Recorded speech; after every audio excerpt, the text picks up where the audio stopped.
I'm sick of all these thoughts that are stuck in my head. I'm sick of wishing I could just forgive and forget. I'm sick of all these thoughts that are stuck in my mind, my mind, my mind. And all these places that I go inside my head, try to replace the memories with silhouettes, but I know things only heal with time. So I will strive to be a better man, and I will die following my every plan, and you'll slowly fade away with time. I'm sick of all these thoughts that are stuck in my head. I'm sick of wishing I could just forgive and forget. I'm sick of all these thoughts that are stuck in my mind, my mind, my mind. I'm sick of all these thoughts that are stuck in my head. I'm sick of wishing I could just forgive and forget. I'm sick of all these thoughts that are stuck in my mind, my mind, my mind. I'm sick of all these thoughts that are stuck in my head. I'm sick of wishing I could just forgive and forget. I'm sick of all these thoughts that are stuck in my mind, my mind, my mind. I'm sick of all these thoughts that are stuck in my head. I'm sick of wishing I could just forgive and forget. I'm sick of all these thoughts that are stuck in my mind, my mind, my mind. Everybody's got some highs and some lows, but all that matters is how you deal with it all. I hope you realize this all with time. Just take control of the thoughts inside your head, and understand that what you think is what you get. I'll dream big, just watch me get what's mine. I'm sick of all these thoughts that are stuck in my head. I'm sick of wishing I could just forgive and forget.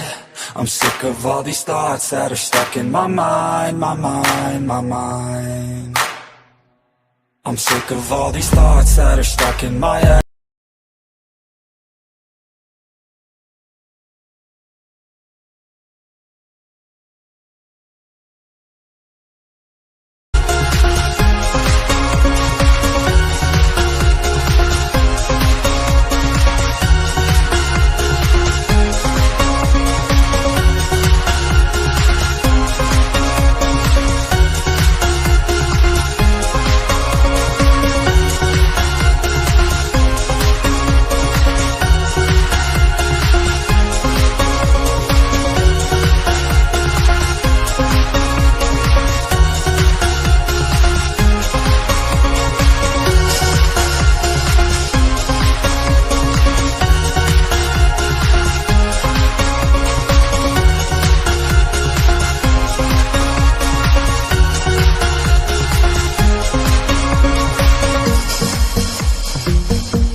I work blind, got vision I don't need to see. I'm picking mind over matter, I believe in me. I need to find more hours in the day to breathe. Need to find more power in the way I be. And when my mind turns sour with the painful scenes, I need to scream out loud, I can't stop me. I wanna be the greatest like Rocky. You know I leave them all hating like a hobby. I'm out here making moves like a lobby, and if you ain't with me, it's your loss. See, I got my mind on the facts, I'm a python, grab what I like real fast. Choke until I have everything, I attack everything that I lack, everything that I want, and I see, matter of fact. Cause I'm my own worst enemy, only if I let it be. I can control anything if I can just think carefully. I control my destiny. Deep up in my mind I manifest it. Every morning I wake up obsessed, and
Hello and welcome to my Mind Over Your Matter. My name is Rick. Let's go ahead and start this show. Let's go right into it because we got a lot of things going on today.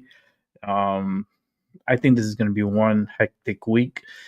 At least for me, it is. I don't know about you guys, but strap on because it's going to be one crazy ride.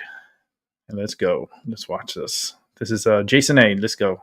Glad we're doing this topic. We don't speak enough about the persecution of Christians in the world, the number one persecuted religion in the world. What can you tell us about what's going on in Nigeria and why we've been so slow to respond? Good. Well, first of all, just to put this in context, if you put together all the Christians persecuted for their faith around the globe, Rachel, they do not compute to the high numbers in Nigeria. As Charlie just mentioned, 52,000 killed since 2009. That equals, there's a group called Intersociety, which does pretty good polling on the ground. They say that's about 35 Christians killed every day. Okay, 3 churches are destroyed every day in this area. And look, it's a combination. In northern Nigeria, you have both Muslims and Christians being killed. But in the Middle Belt and elsewhere, it's all Christians being slaughtered. And the perpetrators here are Boko Haram, whose name we know, an Islamic terrorist group. You have these Fulani herdsmen who run around on horses or on motorcycles with machine guns. They literally mow these Christians down, these farmers who are tending to their land. It is an outrage. And back in 2017, the Trump administration designated Nigeria as a country of particular concern. So that when we read in chapter 13 that the saints will be given over to the hand of Satan, that terrifies people. It says, and I saw a beast rising out of the sea, and he goes, it. I love this. He calls it it. He doesn't give it a name. This beast is an it. Was allowed to exercise authority for 42 months or 3.5 years, again, the time in which Israel's hidden. And it was allowed to make war on the saints and to conquer them. How did he do that? Well, later on in chapter 20, verse 4, he says, I saw the souls of those who had been beheaded for their witness to Jesus and for the word of God, who had not worshipped the beast or his image, had not received his mark on their foreheads or in their hands, and they lived and reigned with Christ for 1,000 years. And B, for whatever reason, Islamic terrorism is just not covered.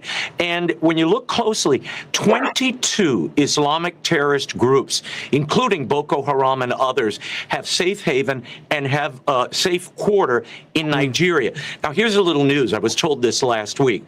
There is a group of Nigerian legislators coming to Washington this week trying to petition the Trump administration and Congress from designating their country as a one of particular concern. They don't want this, but they're doing nothing to protect the Christian population there and to stop these radical Islamic groups from just laying waste to people on the other side of the religious divide from them.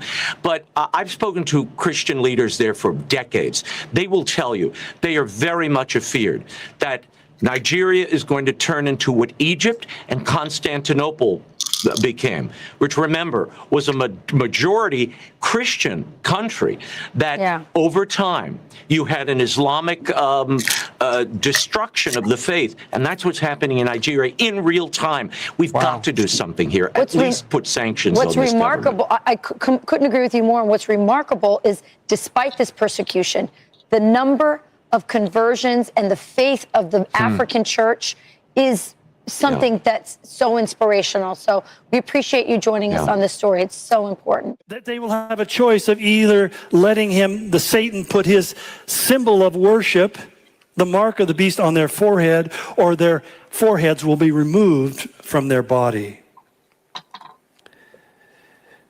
I often hear people say that there will be a great revival before the second coming of Christ.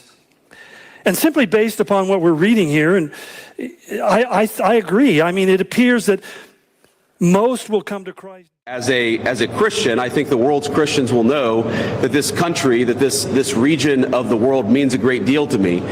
And at some point today, I hope to go, or at some point in the next couple of days, I should say, I hope to go to the Church of the Holy Sepulchre, which Christians believe is the site that Jesus Christ was crucified in. And I know that Christians have many titles for Jesus Christ, and one of them is the Prince of Peace.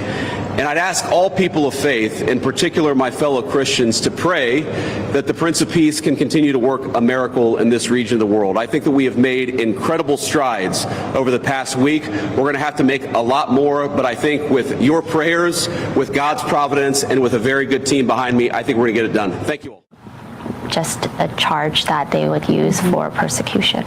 Bill, it sounds like this latest crackdown has wrapped up dozens of pastors. Yeah, absolutely. The crackdown that we've seen last week was the most extensive singular crackdown on any church in China in the last 40 years.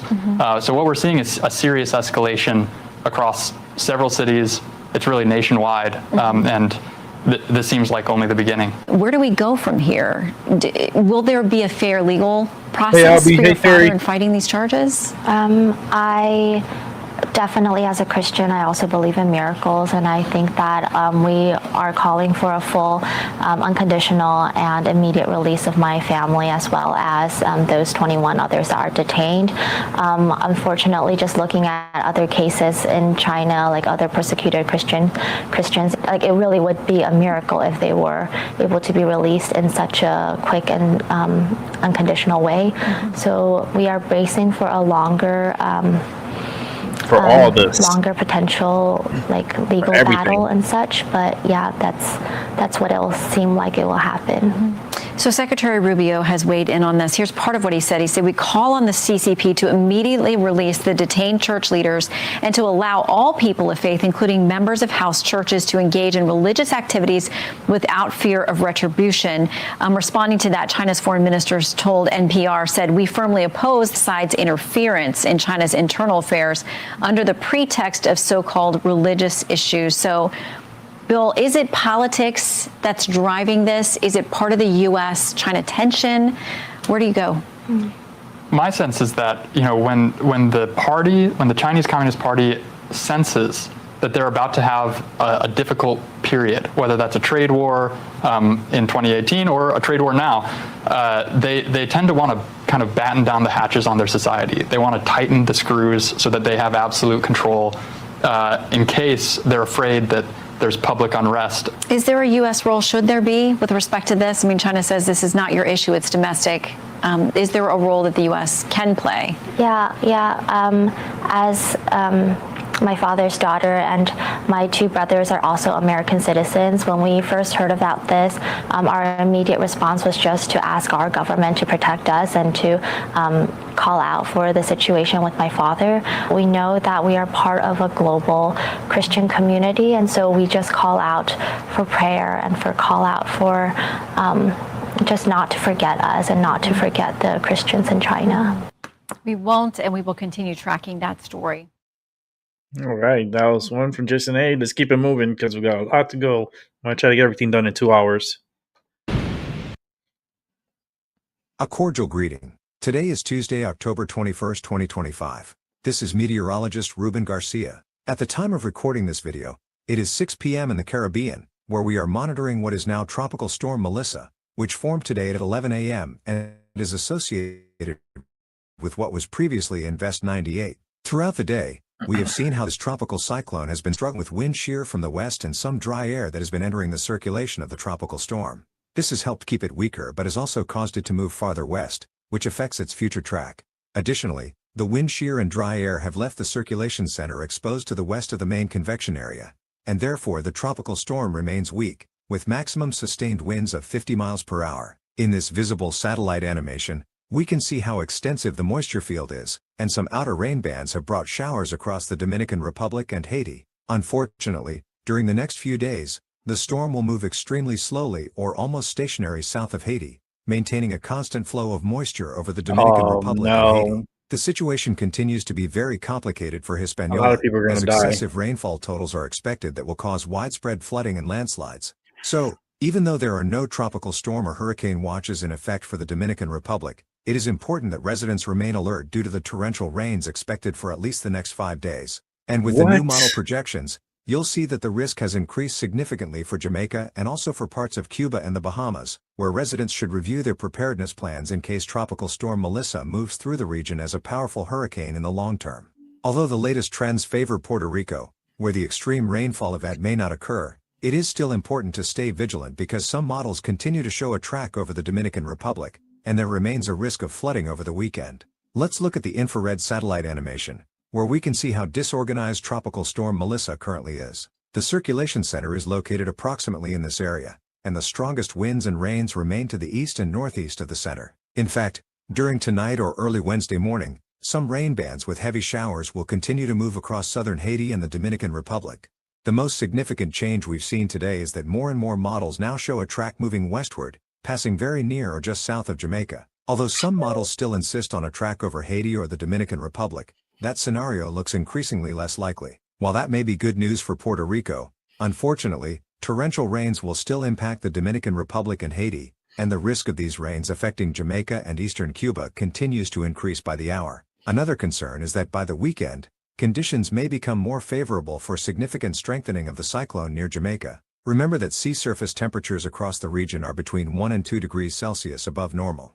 Although wind shear, shown in red on this image, is currently a problem for the storm, in about 7 days, wind shear may drop dramatically near Jamaica, allowing Tropical Storm Melissa to strengthen into a major hurricane. In fact, in the intensity projections, models show gradual strengthening during the next few days, and in about 3 to 4 days, they indicate a Category 1 hurricane south of Haiti. As it approaches Jamaica, it could begin strengthening more quickly, and within 5 to 6 days, some models show a Category 2 or even Category 3 hurricane. The official forecast from the National Hurricane Center shows a west-northwest motion until Thursday morning, then a turn toward the north. By Saturday, it may strengthen into a hurricane, which is why a hurricane watch has been issued for southern Haiti and a tropical storm watch for Jamaica, likely to be upgraded soon to a hurricane watch. From Thursday through Sunday, the system will remain nearly stationary in this area, and the cone of uncertainty includes Haiti, eastern Cuba, and Jamaica.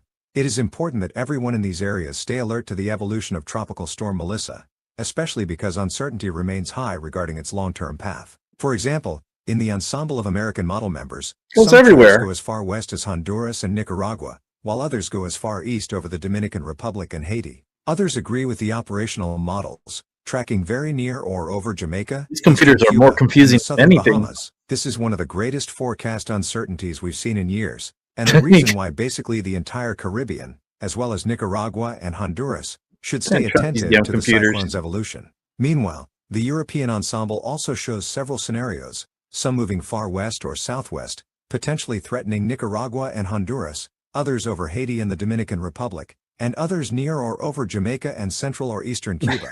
It's worth noting that most members tracking over the western Caribbean show a major hurricane forming next week.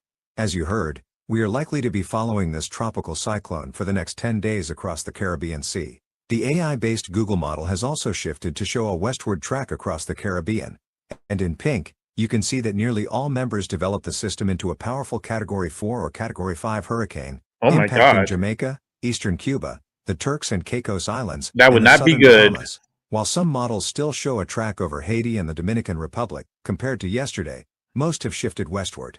Now let's look at operational model runs and the potential impacts of this cyclone over the next 7 days. The European model shows very slow or stationary movement for several days, and not until 7 or 8 days from now does it develop a powerful Category 4 or Category 5 hurricane crossing Jamaica and eastern Cuba, with wind gusts over 165 miles per hour. This would be a catastrophic scenario for the region. So again, residents of Jamaica and eastern Cuba should review their emergency plans. With this track, some wind gusts of 30 to 40 miles per hour could affect Haiti, and in the long term, tropical storm force gusts could also affect the Dominican Republic.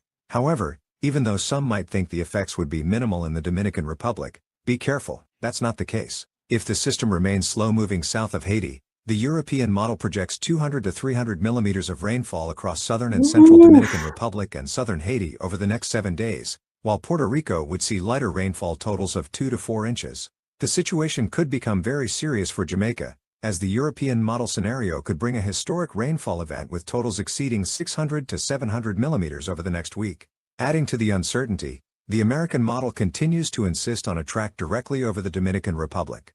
Although this now appears less likely, if it happens, tropical storm conditions could affect the Dominican Republic, Haiti, Puerto Rico, and the Virgin Islands, with heavy rainfall totals between 200 and 400 millimeters, 8 to 16 inches, across the Dominican Republic, and 8 to 10 inches over Puerto Rico in 6 days.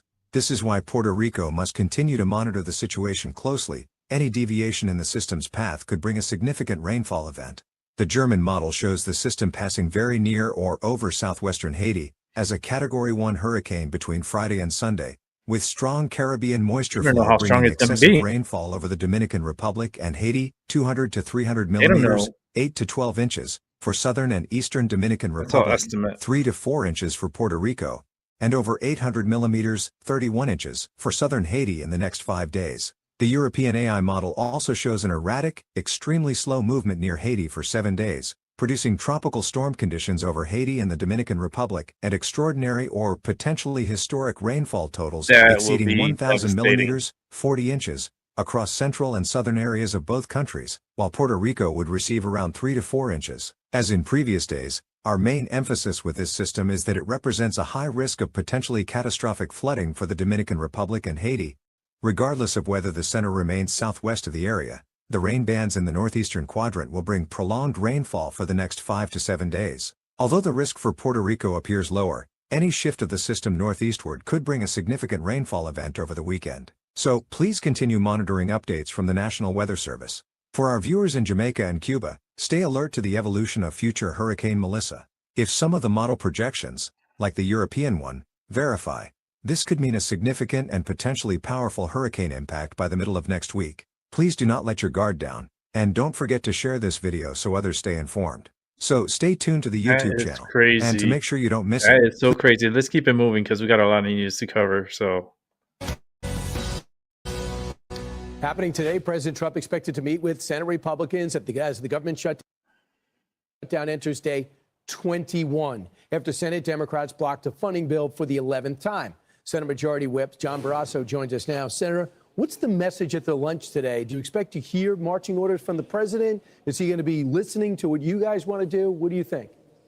Well, Republicans are united, and I expect the president to say, stand strong. What we're seeing here are the Democrats practicing the politics of pain, and it's the American people who are suffering the pain. And it's the millions of military members, TSA agents, Border Patrol, people who go to work every day, and they're wondering when will they get their next paycheck.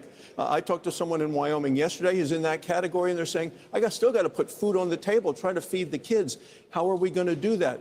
The Democrats don't seem to care about any of those Americans. They care more about the people in their left wing who want to provide health care for illegal immigrants paid for by taxpayers rather than pay the men and women in uniform. It's wrong. They're afraid of their liberal base. So here is Senator Schumer. Believe it or not, he has a different take. What kind of country do we live in? What kind of party is this Republican Party that is unwilling to solve this problem, which is staring Americans in the face, frightening Americans? I look how they play the blame game, the Democrats. To the other. And yet Republicans, what are they doing about it? Nothing. They're on vacation. Voted. Oh, they got all 53 votes. What else you want them to do? Wasn't the senator part of a rooftop party that Democrats were having over the weekend? Yeah, Chuck Schumer is playing a dangerous political game with our country. It's wrong. You know, he's told the press, he said, every day gets better for us. I'm wondering who the us is. It's not the American people. It's not the people who go to work every day and are worried about the families. It's not the people that get on an airplane, the people that are worried about what's happening at the border. It's not about them. And this is a political game that was orchestrated for their ticket and go back Schumer, and refund the money back to us. With the far left base of the party. They had been planning this shutdown for months because Chuck Schumer is afraid of AOC and of his own shadow and of his party. And as the group that nominated Mondami to be the mayor of New York City, that's where he lives. Those are the people. And he's really afraid of his own voters right now, in the fact that he's worried about his own reelection. He ought to be worried about the people of the United States. Congressman Chip Roy says Republicans should consider nuking the filibuster for funding bills like this and just, you have enough. You have over 50. You just don't have 60. Real quick on that, because I want to get to Israel, too. No, that's not going to be the case. There aren't the Republicans that would want to support it. The Democrats would love for us to do that. They tried to do it last time because they wanted to add D.C. and Puerto Rico as states with more Democrat senators. They wanted to expand the Supreme Court from 9 to 13, and they wanted to get rid of voter ID. So that's not something that we're going to entertain. All right, so here is President Trump yesterday. He saw over the weekend that Hamas fighters killed 2 IDF soldiers who were just standing on the line, the yellow line, and they would retort back, killed 14 Palestinians. Here's what Donald Trump said about how Hamas is acting. We have a peace in the Middle East for the first time ever.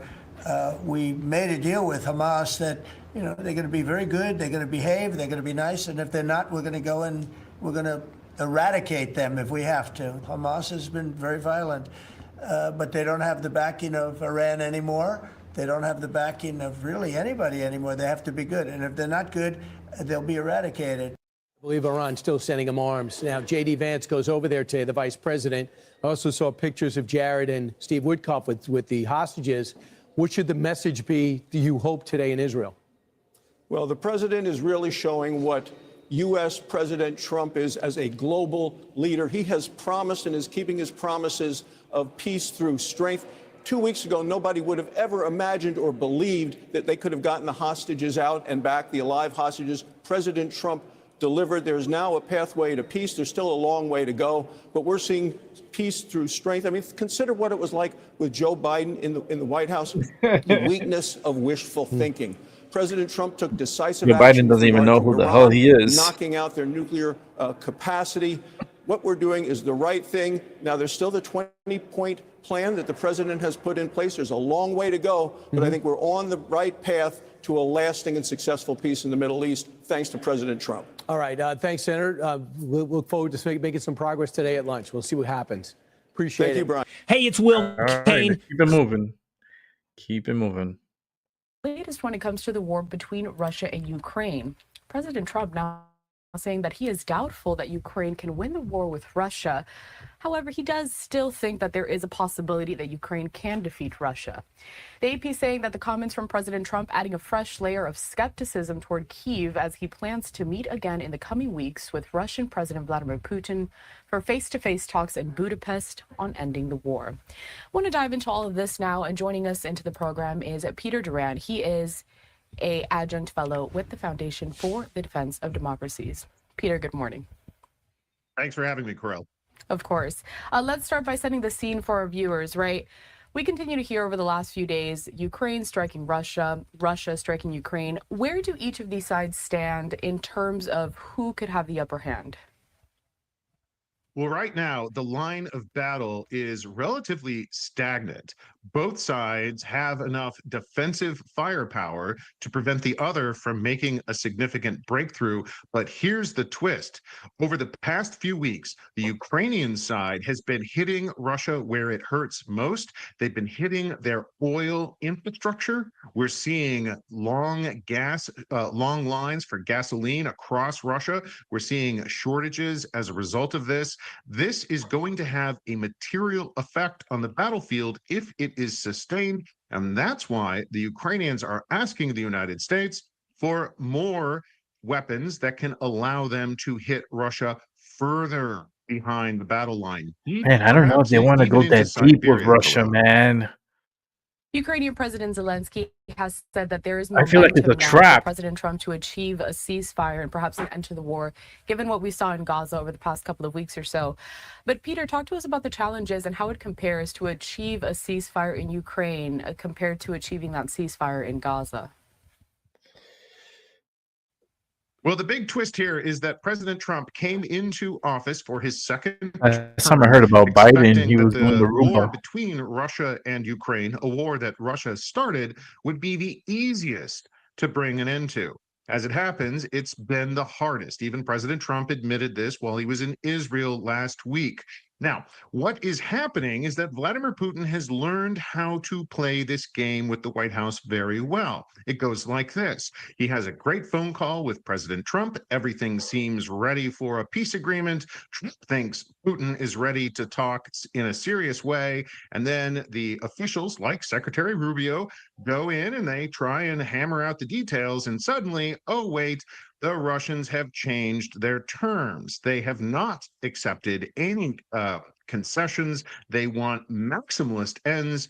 And Karel, their maximalist end is the conquest of all of Ukraine. That is just what happened with Secretary Rubio and Russia's Foreign Minister Lavrov. Right now, it looks like we're setting up for a repeat of the Alaskan summit, which produced nothing after a lot of sound and fury. I want to talk about that next because President Trump, as I had mentioned earlier on, going to be meeting face-to-face with President Putin.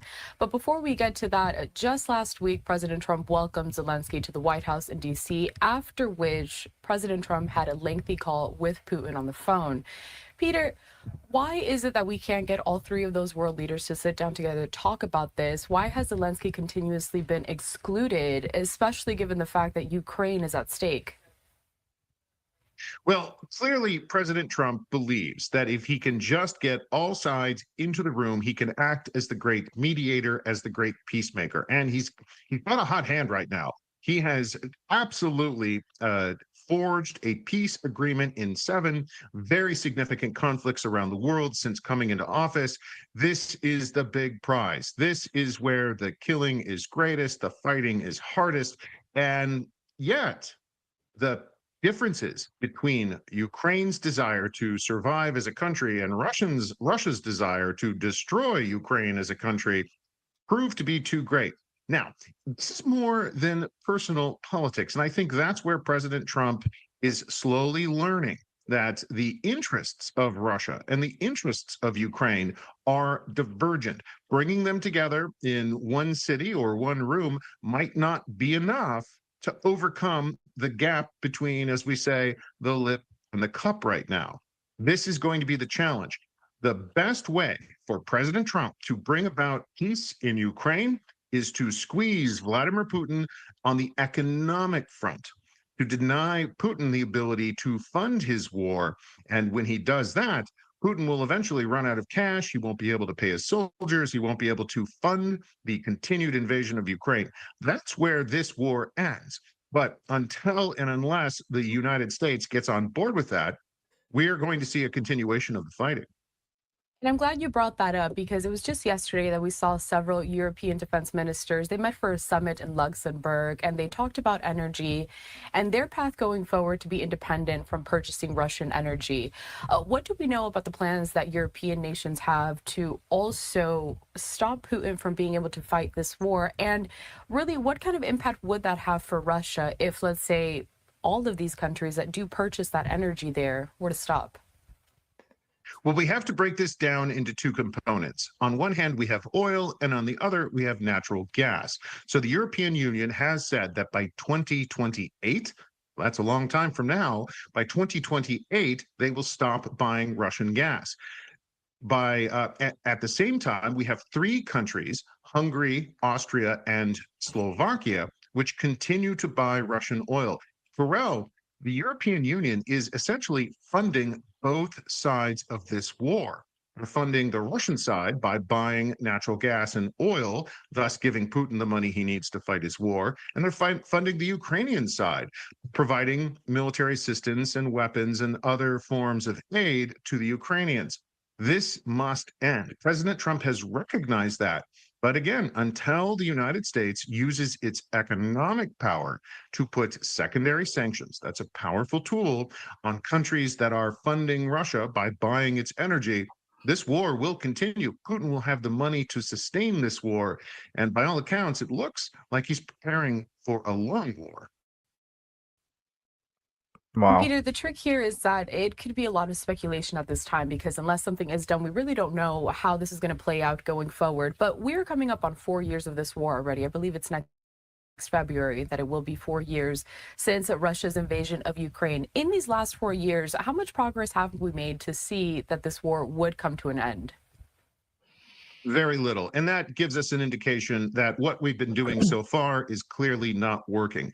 If we go back and we assess where we were in the past relative to where we are now, we see a trend. On our side, there has been a drip of military assistance and support for Ukraine. It's been coming out too slowly. Simultaneously, our sanctions did not ramp up fast enough. And it's true, sanctions take time to bite, but they weren't fast enough. And we clearly are not using all of the tools in our economic toolkit that we can apply towards Russia. Again, these tools would cut Putin off from a supply of petrodollars that he needs to fund this war. Clearly, President Trump has recognized this. He said that he is considering applying secondary sanctions and also secondary tariffs on those countries that are funding Putin's war by making these energy purchases. But he hasn't pulled the trigger yet. And I think that's really what must happen in order to force Putin to negotiate in a serious way. Because so far, Carell, Putin has been tapping President Trump along. Peter Duran, a FDD Adjunct Fellow, that is a Foundation for the Defense of Democracies. We appreciate your time this morning. There's still a lot to look forward to on the front of this war, including that meeting between President Trump and President Putin. Calling, so we're looking forward to checking in with you soon. Thank you.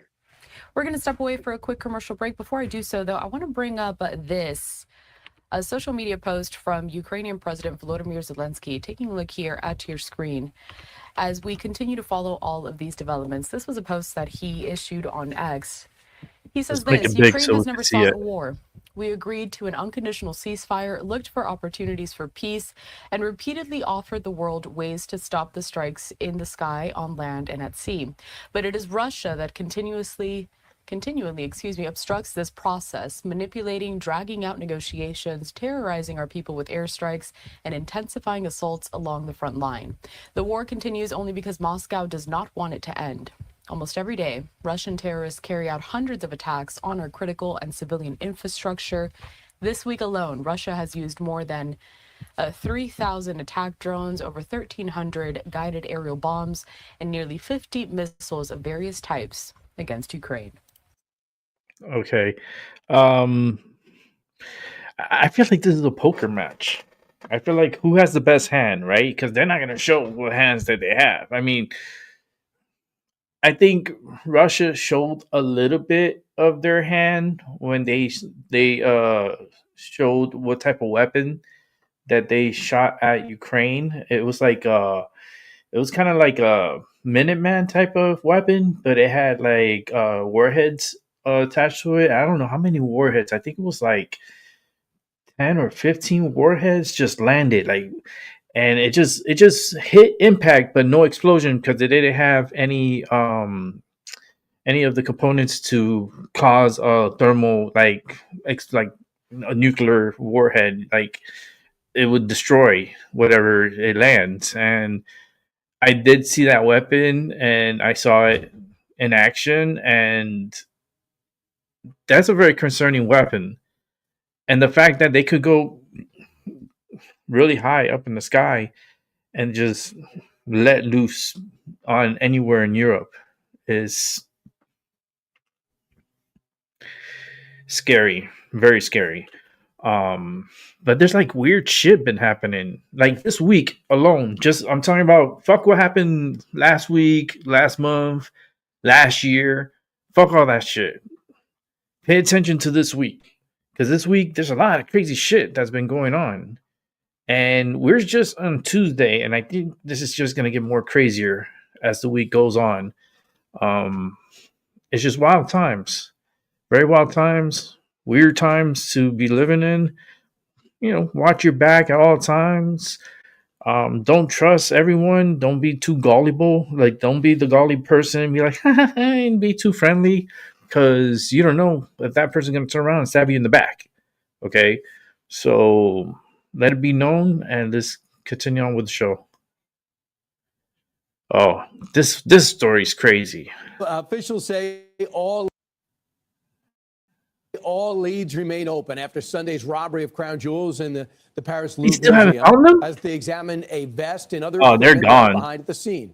Meanwhile, new video appears to show a suspect calmly breaking into a glass display containing the stolen jewels. So let's bring in former FBI special agent and the founder of the FBI's National Crime Team, Robert. Wow, the fact that they broke the glass. What are your thoughts about how this was done, besides the national embarrassment that France is feeling right now?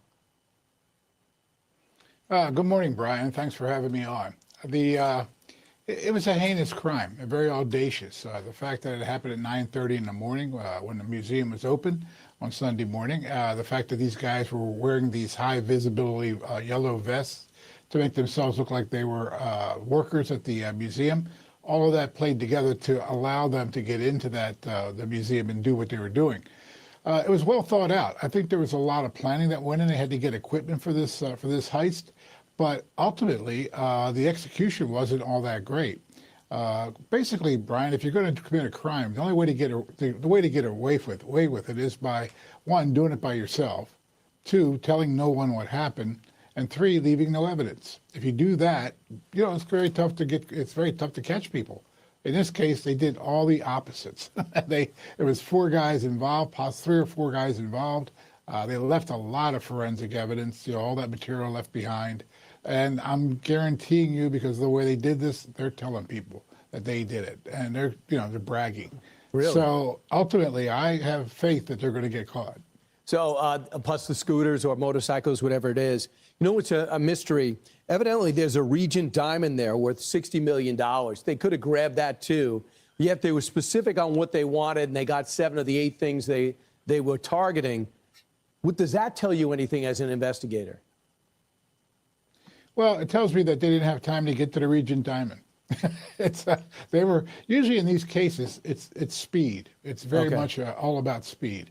And I've had cases where individuals went in, stole paintings from museums and jewelry. Oh, look how beautiful the jewelry, though. And they That's try to get in crazy. and out as quickly as possible because they don't want to get caught, by the police responding. The alarms did go off, and there was a response from the museum security personnel. So it wasn't like nothing happened, and they had to get out very quickly. That's why they dropped one of the crowns.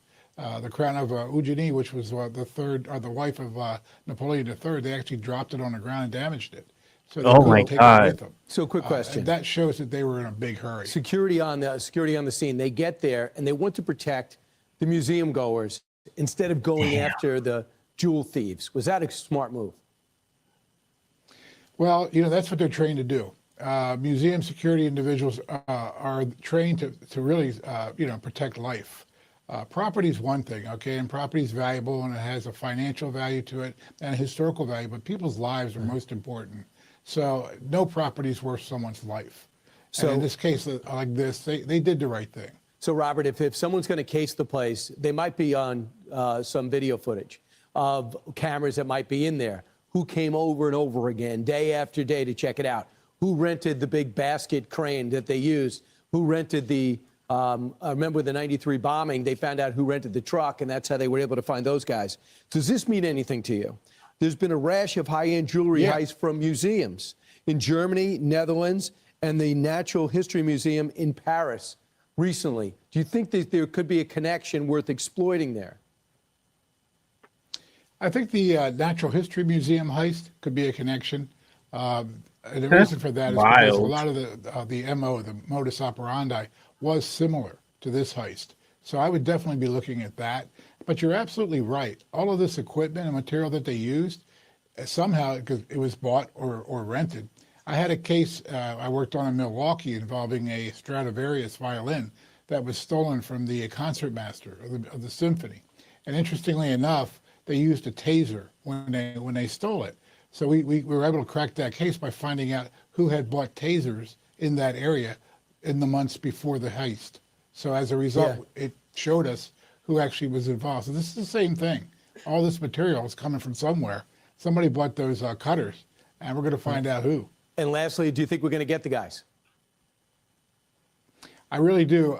There's at the FBI, I worked with the French police quite often, and there's a group in Paris called the BRB, and that's the Brigade Against Bandits. And they're professionals. They're very good at what they do. And what's even more interesting is they've got tendrils all through Paris of informants, criminals that talk to them. And there's those investigators. They have their thumb on the information in Paris. So I think that it's a good possibility that people will be talking. Robert Whitman, always interesting. Thanks so much. I'm Steve Ducey. I'm Brian Kilmer. And I'm Ainsley. That's a really wild story. It's just, holy shit, that's crazy. All right, let's keep it moving. Amazon Web Services is investigating an outage that took down some of the world's most popular websites. Amazon says everything's back up and running, but customers can still expect some lingering delays. ABC's Matt Rivers has more. Matt?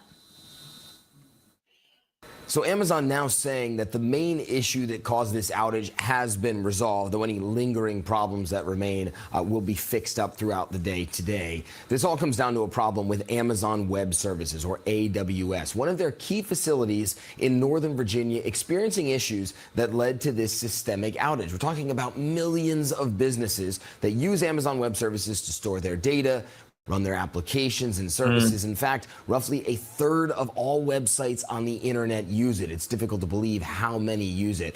So this outage immediately sent shockwaves around the world. This outage so massive, in fact, it's really hard to pinpoint an industry that wasn't affected by this. We're talking aviation, dining, sports betting, social media apps, gaming, even home security. Thank God I don't use a lot of those places. Some people couldn't even order McDonald's on the app, couldn't hail Ubers, couldn't send messages on Snapchat, couldn't play on.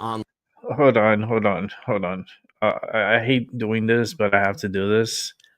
I use Amazon. I'm not gonna lie, I do. And I do have Prime because it's with Amazon. So it's like a package deal with that. But I do like the convenience of Amazon getting your shit in 2 days and delivered to pretty much your door. Like they delivered to my mailroom, and I love it. It's good. It's like it's the only inconvenience is like, yeah, you have to be patient. I think Amazon is just teaches people to be more patient, right? And getting in 2 days, sometimes you can get it next day. Depends, right? I don't use these fuckers. Hail to the no. We do the cross. I wish I could do a cross here, like exit out. Hail to the no. No. Lifty, I don't use that company, so I don't use Lifty. McDonald's is all right. I mean, their fries are fucking banging. I'm not gonna lie. They have some fucking good ass French fries, even though they're kind of manipulated fries. But damn, there's some fucking good manipulated fries, and I do like their apple pie. I'm not gonna lie. I fucking love McDonald's apple pie. For some reason, the place I go to, the one I go to, they give it to me nice and hot. And it's like so freaking delicious. Yeah. Snapchat, nope. I don't use Snapchat. So that's a no-no for me. United, I don't fly United. I fly JetBlue. But United, no. I don't think I think I only fly United one time in my life. Only one time. And I don't know why I got on United. I just maybe it was the timing or something. None of these companies I use Verizon, Venmo. I don't use any of this. I have T-Mobile for my cell phone. And I don't use Venmo. I use PayPal. So I don't know. Just weird. But there was a big, massive outage, a web outage, and issues behind the massive web outage, has been somewhat resolved, but they're still getting complaints that it's not really up to par. So let's continue listening to the news here. Send messages on Snapchat, couldn't play online games. Lots of everyday kind of things were affected by this outage. Experts say the outage is a reminder of the vulnerability that we face as a society when so much of what we do on the internet is routed through a small number of private providers. Diane, it really is a scary reminder of all that. It sure is. Matt Rivers, thank you. And ABC News technology reporter Mike Dubusky is here to break this down for us a little bit further. So, Mike, you say these outages are becoming a relatively normal occurrence. Why? Yeah, so there's any number of things that can go wrong with a system that is as complex as Amazon Web Services. This could be something as simple as a faulty bit of code being shipped, a third party that Amazon contracts out with that did an update that maybe doesn't play well with the rest of the service, We do know the general nature of the problem. This all goes back to a domain name service, Diane, which is a piece of technology that basically translates human language, what you or I would type into a web browser, into computer language, an IP address. We don't know specifically what went wrong, but that's kind of the general shape of the problem. But again, these are really complex systems, and it's really easy for them to go wrong. So what kind of changes can you put in place to prevent something like this? If something as simple as one person presumably typing in one wrong key can cause a huge disruption. Yeah, so there are certainly protocols that companies like Amazon and the other major players in the space like Microsoft and Google can implement in order to, stop shipping as faulty code. We've also seen the rise of generative artificial intelligence in coding. And unfortunately, humans are imperfect, so is artificial intelligence. So there's always going to be some level of imperfection here.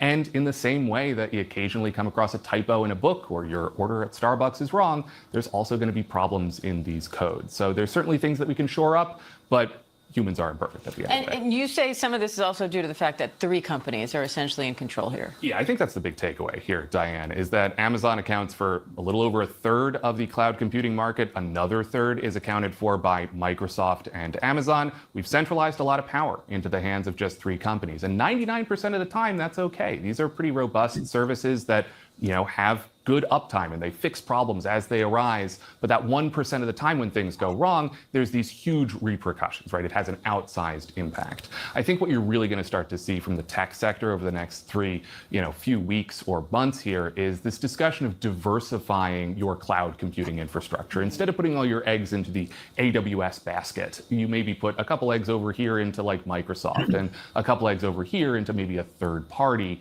that isn't as robust or at scale as some of these other companies, but maybe is more resilient to these types of outages. You sort of, I think, anticipated my next question, which is there anything we can do as individuals to protect ourselves? Is that the only answer? Try to diversify the services you're using? Yeah, unfortunately, there's not a ton that the individual can do on this front, right? I don't have any say in where Starbucks hosts its app, for example. But, this really does come back to the companies. And I think, this could start at the small business level, thinking about, hey, I run a cafe in New York City. Maybe I want to, have my payment processing go to this cloud computer and my, payroll go to this computer, whatever it happens to be. That is not good for the future. Again, we exist online. If you run, any program online, if you work online at any degree, you're going to touch these companies and you're going to feel the impacts when they start to go wrong. All right. So at this point, cross our fingers and hope for the best. That's our individual plan. All right, Mike Dubusky, we appreciate you coming in. Thank you. Of course. But I think that's a test to test our society to see how they react when they lose their services. Because anytime the sun could have a major solar flare release and a lot of sediment could come towards Earth and wipe our technology away, wipe off the electricity away. And we'd be back to the Stone Ages pretty much if our sun doesn't release the hounds. And yeah, I don't know, man. We're living in just very unique times. Yeah. All right, let's keep it moving. We're doing good. We're doing really good tonight, but we got to keep it moving. So. All right, let's go. Impacting 911 service and leaving thousands without phone or internet. And this is on the daily. These are going to extreme lengths for the copper, including crawling down AT&T manholes to steal copper from inside the cable vaults. Fox 11's Haley Winslow, she went along with AT&T to see what's being done to stop it. This is happening to AT&T constantly, and it's affecting everybody. Look at this. Moments ago, somebody broke this manhole to get in and steal God. Cable. And we can tell because the outer shell already stripped off, and inside, it looks like aluminum foil. Power's out in South Central. No phone or internet, no matter the carrier. It's the new daily norm. Only the affected area changes. Oh, damn. The guy pops his head out. He's caught red-handed trying to steal the copper. This is what's happening daily. Criminals constantly crawl down these manholes to steal valuable copper. Oh, my God. We had one on Vernon where a guy lifted a manhole and accidentally set a fire. While other carriers are in charge of other cities, Greater LA is AT&T's territory. Spectrum, Verizon, etc. rent their equipment. AT&T owns the copper cables inside an average 8 manholes per Los Angeles street. The 432 was cut in Torrance, so we have that.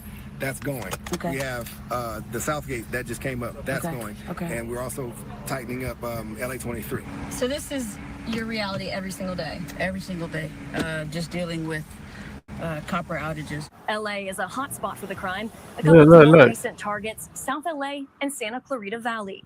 But thieves are after copper inside these cables all over the country. So this affects everyone, and the magnitude of destruction is massive. For every $1,000 worth of copper they get, they do about $100,000 worth of damage. Is that true? That is true. Copper theft became rampant a couple years ago, and we've been on top of it, covering thieves break into mom and pop shops in Harbor Well, Bay, they need to secure their manholes better. LA County. They What can you risk do? Electrocution to steal copper inside transformers. But taking copper cables that aren't energized Look at this is shit. much less risky, even if it means breaking into AT&T's 66 LA hubs, like this one that services South LA. Thieves climbed down this manhole, now sealed with concrete, into AT&T's cable vault. Most employees aren't even allowed in. Oh my God. And beat the cement around it and just lifted it up. And when they got down here, it was a party. So when we found them, they had beer cans. How is this affecting the neighborhood? Oh, anything from 911, POTS lines. Those are like plain old telephone service lines. Could be any internet. This piece of cut copper cable weighs about 15 pounds. And by the time all of the copper inside is recycled, criminals will get about $70 for this piece. AT&T construction and engineering leaders say criminals sell the copper inside their cables to one of 200 recycle centers around town, traceable by AT&T's stamp. We found it on the ground just outside of the recycler. If they see anything that looks like this, they should be pushing it away. They stripped the cable at homeless encampments, including this one in South Central. This shows how much copper they've recycled. There's literally thousands of feet that they've stripped away, and they discard what they can't use. That's why AT&T and other private companies, especially in telecommunications, are fighting to replace copper with fiber optics, worthless to criminals. The more copper that we have to replace, the less we're able to divert those resources to actually putting new fiber in the ground. It's a terrible cycle. Damn, you guys still don't have fiber? Stiffer penalties against the bad actors that are stealing copper, and especially the recyclers that are buying the copper from the bad actors. Those recyclers sell to bigger companies overseas, and the vicious cycle continues. Meanwhile, you're left without a signal. In South Central, Haley Winslow, Fox 11 News. Damn.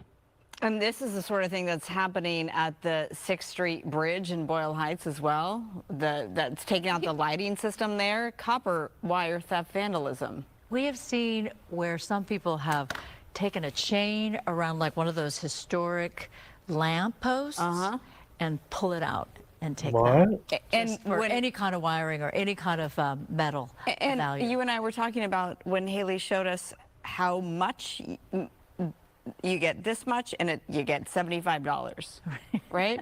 Yeah. And my answer was, seems like a lot of work for really not that much money. And it makes so much damage. There's so much damage in it. Yeah, and it affects so many people. So stop it, people. Stop it. And Haley. That's crazy, right? That's crazy. Let's keep it moving. Warner Brothers Discovery announced today that it is putting itself up for sale. The company, which owns CNN, HBO, and other streaming businesses and much more, previously had announced that it would split into 2 companies by the end of next year. But today, the company said it had received unsolicited interest from buyers for the entire company, as well as for Warner Brothers alone. Joining us now, NBC News entertainment correspondent Chloe Malas. So, Chloe, first off, what else is the company saying about this decision? And who's going to buy it? Might potentially buy this massive company? Sure. Well, actually, I was one of the reporters who said earlier last month that Paramount Skydance was interested in acquiring WBD. Now, we don't know what exactly happened with that, but this is a big moment for WBD to come out and say, we are interested in selling the entire company, but we are also still open to pursuing our previous plan, like you just said, of splitting the company into two separate parts, which is Warner Brothers, the film studio, which is home to iconic franchises like Harry Potter, Game of Thrones, DC Comics, which is Superman and Batman, obviously HBO Max, but then, like you said, CNN and the cable properties in another company. But again, perhaps they do have multiple suitors. So you could have Netflix potentially. There have been reports that even our own parent company, Comcast, might be interested. We've reached out to them for comment. And, you know, the streaming side of this, the studio side, is very lucrative. And to have that IP Who has more be money? a part of another streamer would be a big incentive for someone to want to buy either that part or potentially Paramount Skydance to buy all Netflix. of it. Right. And you think about if Do they Paramount have the Skydance money, were to though? buy it, they would have CNN and CBS I mean, just they on the got news capital. side. Right. That's our world, so we know that. This decision has followed a lot of other Yeah, that's a major big media companies price making bill. moves recently. Could all of this mean for consumers as this consolidation might happen? Well, first of all, it's a sign of the times. Less and less people are watching linear television. Advertising for those channels is on the decline, and people are cutting the cord, and more people are turning to streaming. So at the end of the day, Warner Brothers Discovery, they're trying to get as much money as possible, whether or not they sell it off in parts, in pieces, or they sell it as one entity altogether. But this could be a big win for potentially a Paramount Skydance who wants to really turn things around for some of these networks that have been on the decline. So it could be actually really good news for somebody like CNN or HGTV. So we'll just have to see what happens. But again, for the consumer and the people at home watching, they might need to look at their streaming services because they might need to start consolidating themselves. Well, a lot of people are streaming us right now as we speak. Not this one. On NBC News Now. Yeah. Chloe Melas. On YouTube, bitches. We thank you for watching and On remember, stay updated on YouTube. breaking news. That's where I caught ya. You're on my mind over your matter. Saying we can't get you. Got you. Now the world got you. Man. Stealing all that copper, right? Because that's not easy. They had to go in there like rats. And then a lot of those places are dark, so they have their little headlights. And they're cutting these lines. And they have a power saw that they're sawing away, but you're sawing through copper. And taking all this material for what? For what, a couple of $100, maybe max $400 or $500. I mean, that's $400 they didn't have in their pocket like a minute ago, and they got $400 because of that little mission, you know. And a lot of people are desperate, you know. They're to a point that they're very desperate for money, and they're not getting the proper help. And California, of course, is run by Gavin Newsom. We all know this. And I think, I don't remember the area where the crime was taking place, but LA is I'm surprised they don't have the optic cable. That's just so weird. I think we have it up here in the Northeast. We have the optic cable. But for them not to have it, that's just so fucking like California, man. They went real cheap with California. That's the thing. The Democrats spent so much and just went so cheap on California, and then this is what you get. You know, it's like, it's not like the golden days. You got slick back. Like, I call him Slick Back Mountain because Gavin Newsom, because he's kind of like Brokeback Mountain in a ways, and then he has his slick back all the way back, kind of looking like, I don't know, Cruella de Vil style. Just giving me really weird vibes. To me, he seems more like an alien than anything, but that's just me saying he's a fucking alien. All right, so let's see what else we got in the news. We're doing really good. We're doing good. We tackled a lot of videos. So, and there's no add-ons. So let's keep it moving. less talking, more moving. I want to be done by 10. So I'm on a mission. Let's go. Let's continue the mission. Here with me, two independent journalists who braved the deranged crowd. I'm learning all this Shirley with you guys in at New the York same City and time. Anthony Cabasa in LA. You're watching this Nick, with me. Let's start with you. So the women, I was fascinated. I was following you when you were at the protest.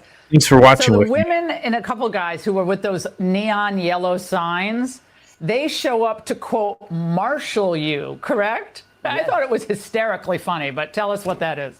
They showed up to essentially try to push me out of the protest.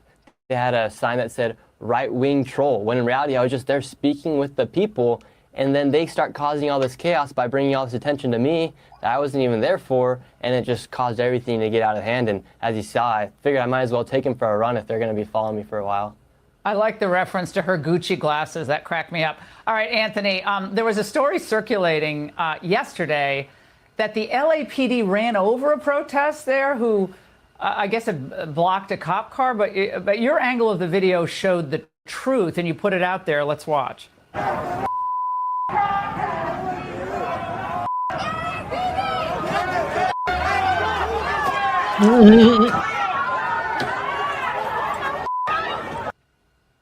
So the big hullabaloo online was that this was just cops willy-nilly running people over for the fun of it. Yeah, exactly. That's what we saw on Saturday at the No Kings. Shortly after the, I would say, mostly peaceful protest, it turned violent like it typically happens in Los Angeles. And so this specific gentleman, he is a known provocateur. He's even gone up to Portland. And from what Andy No has reported, it looks like he is the same gentleman that got arrested up there. And now he's back to L.A. To continue protesting police down here in the ICE facility. I noticed that on Saturday and Sunday it was trending that LAPD had plowed through the crowd. And I said, well, wait a minute, I was there. What really happened? So I went back to my footage and I caught this point of view that clearly shows he was not ran over. And so it quickly debunked that story. No, he was not run over. He was kind of like throwing himself in the front of the car. You know, we have this issue in the D.C. area where, you know, we have people who get bumped on purpose, jam on their brakes so they can then file a lawsuit. It's kind of like that deal. Nick, you might have ruined a relationship, I think, this weekend in some of your videos. This was very sad. Watch. Do you support the deportation of illegal immigrants? Yeah. Yeah. I do. Okay. She's saying she doesn't. If they're illegal, then yeah. Do you not support the deportation of illegal migrants? Do we know how that date ended, Nick? I'm pretty sure bro figured out he's a Republican and now the relationship's probably over. Damn. Anthony, I'm sorry, but I got more laughs out of this video. There was a lot of disturbing things in these protests, but most of it just seems like the theater of the absurd. It's early Halloween. It's a bad high school theater production. They have wardrobe departments. You know, you're the frog. You're the baby Trump. You're going to have the Trump piñata. But it all seems very repetitive. It's the same people at the protests every single time.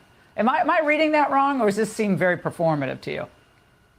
No, I think you're right. I've seen a lot of I've been covering the LA protests, going back all the way to the George Floyd protests and riots that happened out here. And I've been seeing a lot of the same usual suspects. It's usually the Democratic Socialists of America, the Party of Socialism and Liberation. And even this Saturday, I witnessed SEIU, which I believe they're the largest union in the nation, if not the second largest. They had tents out there and they were recruiting people to the Party of Socialism and Liberation and the Democratic Socialists of America. So I posted that on my socials that they were recruiting the youth. Some of these new people coming out and wanting to, quote unquote, resist fascism, saying that only socialism can defeat fascism. So I'm kind of interested to see what some of the union members of SEIU have to feel about the fact that their union due money is being used to recruit the youth and some of these protesters into socialist parties. Far left. SEIU is a complete disaster. Wow. But they're playing on the affordability issue that Mamdani is glommed onto, and they think that's going to sweep Republicans out of office next year. So cost of living is a real problem for young people. But Nick, I found that when I was watching the videos, and I wasn't there, but you can correct me. It seemed like mostly older people. There were some young people, obviously. You interviewed a few of them, but it seemed like a lot of old geezer types who just were wishing they had been alive during Woodstock and missed the Vietnam era, but now this is, their moment in the sun. Yeah, a lot of these people, there are a lot of old individuals out there, and you see them in the subway going to the protest. They're all amped up to go to these protests, and because they literally think Trump's a king, and they think they're about to save the country. And so you have all these old people just ramped up. Well, it's the most exercise a lot of them gotten for a while, so I think that's good. I mean, it's good. Actually, Anthony, I want you to listen to what one woman in Portland said at one of these protests. Watch. For a birthday present, what do you hope happens? You wake up tomorrow morning. I hope that I see the obituary that we're all waiting for tomorrow. That's what I hope for. Yeah. You wishing that President Trump is dead? Yes, absolutely. Okay. Absolutely. God. So, That's Anthony, in so a real dictatorship, evil. of course, you couldn't say that on camera, correct? So they don't really think Trump's a dictator. She's That's not worried about saying that evil. on camera. Right, yeah, that's why it's so important that independent Oh my journalists like God. Nick and myself are out there getting these sound bites. Because when we ask the protesters, why are you really here? What do you really think? They say these things, but it's almost hard to believe they're saying it because we know deep down they don't really believe it. So it's almost like, what are you listening to that you are having to say these things? I mean, Yeah. and one of the scarier parts is I talked to people. I was live on TikTok interviewing some folks, and I met a lot of educators telling me, yeah, I teach high school, I teach middle school, I teach kindergarten. And I'm like, what? And your organization is okay with this? Your union? Like, oh yeah, they promoted it. They sent us all emails demanding that we be out here, asking us, hey, come join us. And I'm just shocked. And I'm like, man, I don't know if these people know, that they're going to go on air and maybe someone's kids is out there and they're like, hey, that's my teacher. Yeah. What are they doing talking like this? Hey, Sean Hannity here. Hey, click That's here scary. to subscribe to Fox News YouTube Sean, page man. and catch. Come on, you're ruining it. That's scary. That is so scary. Let's keep it moving. Will you step down out of this race? Absolutely not. We have a vote in more than 2 weeks. I have supporters. I have 11 headquarters. I have more money that's been donated to my effort locally with matching funds. So let the people decide who the next mayor is. I would suggest to Andrew Cuomo, he actually get into the streets and start campaigning. He's been missing in action and spending all of his time trying to suggest to people that I drop out. 1,000 times I've said it. I am the Republican candidate. He is an independent candidate. I represent the values of the Republican Party, and I'm in it to win it.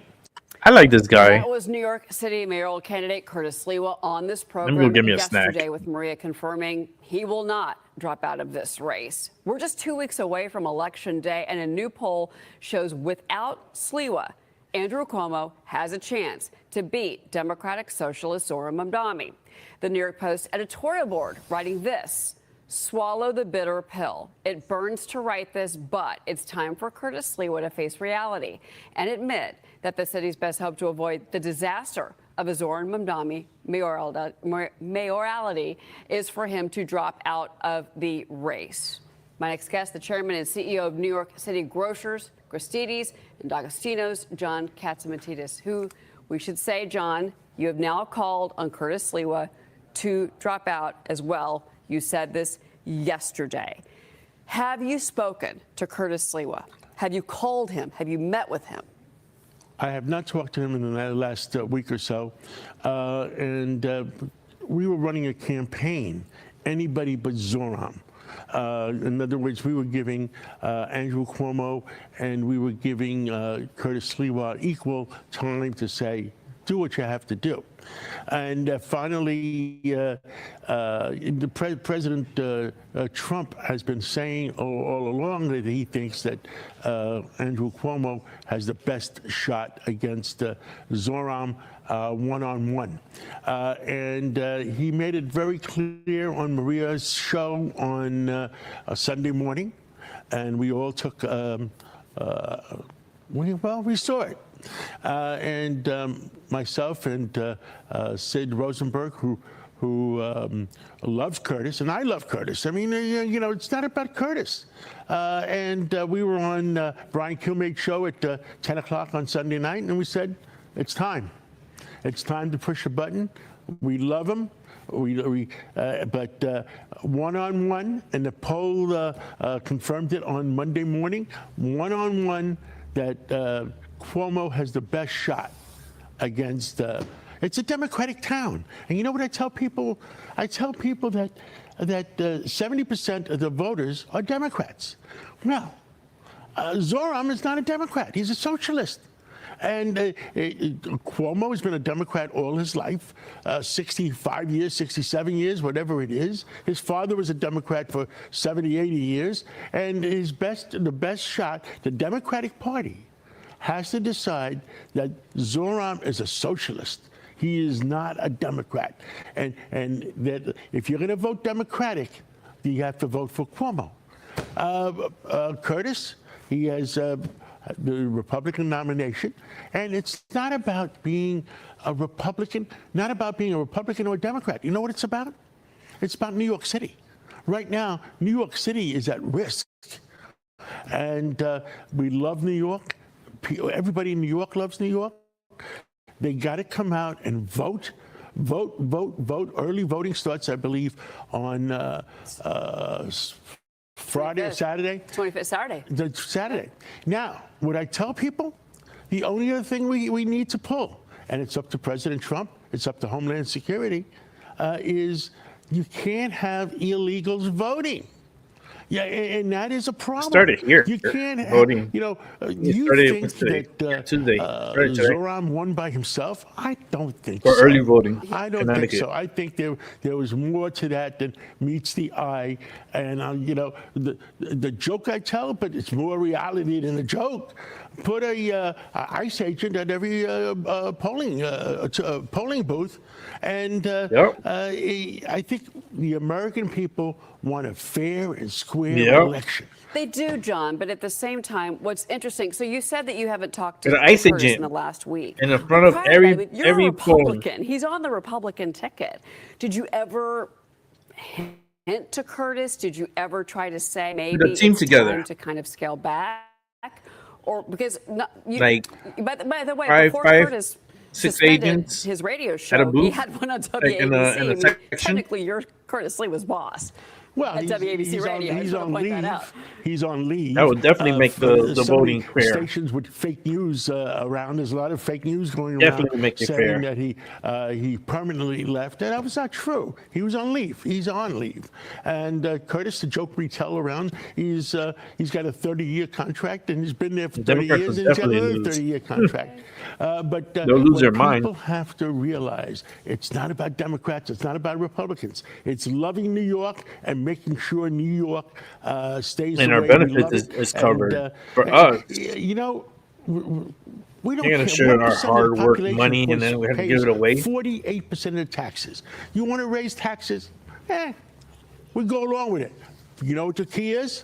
Quality of life. That we don't ruin the quality of life. We don't disband the police department. The amount of police officers leaving is tremendous. And criminals, they belong in jail. They don't belong in the subways. They don't belong on the streets of New York. Mentally ill, they deserve to be in hospitals. But Zoram Mamdani is promising at least $10 billion in freebies, many of which we have said he can't deliver on. I do want to get There is no ask you $10 about billion. this. But that's if his programs, in particular universal child care, that is at least $7 billion right there. I mean, he can't. Actually, where's that money going to come from? Is some bank going to loan New York City the money to fund all these programs if he makes it through and is elected? Let me tell you, all New Yorkers, he is lying to you. And he is lying. There is no 10 billion. There is no 7 billion. And the same thing, we tell the joke, Fidel Castro promised that to his people. Cesar Chavez, Venezuela, whoever that was, promised his people. Chavez. They're broke. And there is no money. It's all lies. And the Wall Street Journal, in an op-ed, called his tax promises a, quote, tax hike death spiral, because he wants to raise corporate taxes to where New Jersey is. That's 11.5%. We're above 7% right now. That is a gigantic jump.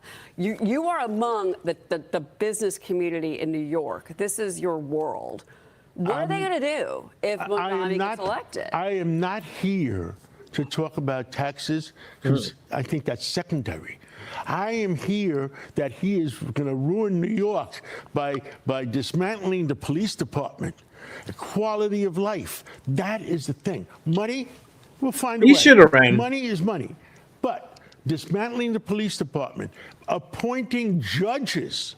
Could you imagine appointing more judges that believe that everybody should be in the streets of New York instead of in jails? I mean, the quality of life, I think that is the most important. Real quick before you go, what did you make of the fact that if you take out Sliwa, and he told Marie he's not getting out. He was adamant. He was here yesterday in the studio. But if it did come down to a close race like that, what part of the voting bloc in New York City do you think would actually maybe hold their nose fine and get behind Cuomo? Is it the Jewish vote? Is it the black vote? You know these sections of the city.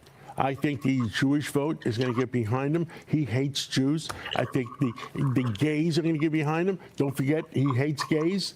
And I don't understand some of the situations. The Italian vote, he hates the Italians. I mean, the real estate industry, he hates the real estate industry. He's going to say he loves the gays. He's going to come out with a pride flag. That lives in the east side. I mean, it's just, he has a pattern of hate. And that's not New York City. We have a pattern of love. We love people. You are a very important voice. I can't underscore that enough in New York City and in the politics of this city. And after this, we'll have another discussion about where the Republican Party is in this city. John Catsimatidis, always great to see you, sir, my friend. Thank you for being here. Okay, let's keep it moving. Major win for President Trump after a federal appeals court rules the administration can deploy the National Guard in Portland, Oregon. Rich Edson joins us live from the White House with the latest. Hey, Rich.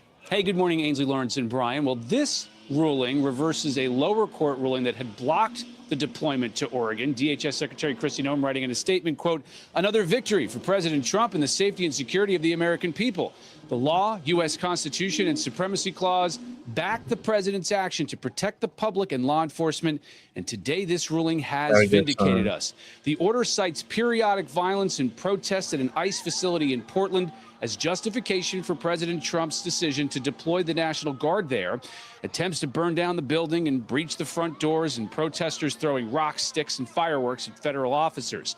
Local leaders in Oregon say police there have handled the protests and arrested those who've broken the law. Oregon Governor Tina Kotek says that, quote, Oregon remains united in the fight against this unwanted, unneeded military intervention in Oregon. We will continue to show up for our neighbors, make our voices heard, and use our collective power to protect communities and our democracy. And there are more court fights ahead. Illinois officials have sued to stop the president's National Guard deployment to Chicago. Meanwhile, the president is touting new FBI statistics, writing, quote, since January 20th, more than 28,000 violent criminals have been arrested, record-breaking, with over 6,000 illegal weapons seized, more than 1,700 child predators, and 300 human traffickers taken off the streets, 5,000 innocent children rescued, 2,000 criminal enterprises disrupted, 1,900 kilos of fentanyl, enough to kill 125 million people, taken out. The president credited his FBI leadership with these new statistics. Back to you. All right, so that's a victory. If it's temporary or permanent, we'll find out. But no movement in Chicago. All right, thanks, Rich. So our U.S. Attorney Jeanine Pirro in the D.C. area, she just charged 2 more people for the attack on that DOJ employee, Edward Korestein. Remember the 2 15-year-olds were arrested, and then the judge let them go on probation? Well, now 2 more have also been arrested, but one is a repeat offender, 19 years old, and Judge Jeanine is blasting these judges who are freeing these suspects. Listen. On July 24th, he is sentenced to one of the 2 misdemeanors that he's charged with. Again, my office asked for jail time after he victimized yet another person. And on July 25th, another judge suspends his sentence and decides that he should be on probation. So after a felony of attempted robbery conviction, after a violation of probation, after a second crime, after a second conviction, after no compliance with C. Sosa, the judges say do better and they let him go. And guess what? Within 10 days, he's at it again with Ethan Levine and Edward Korstein.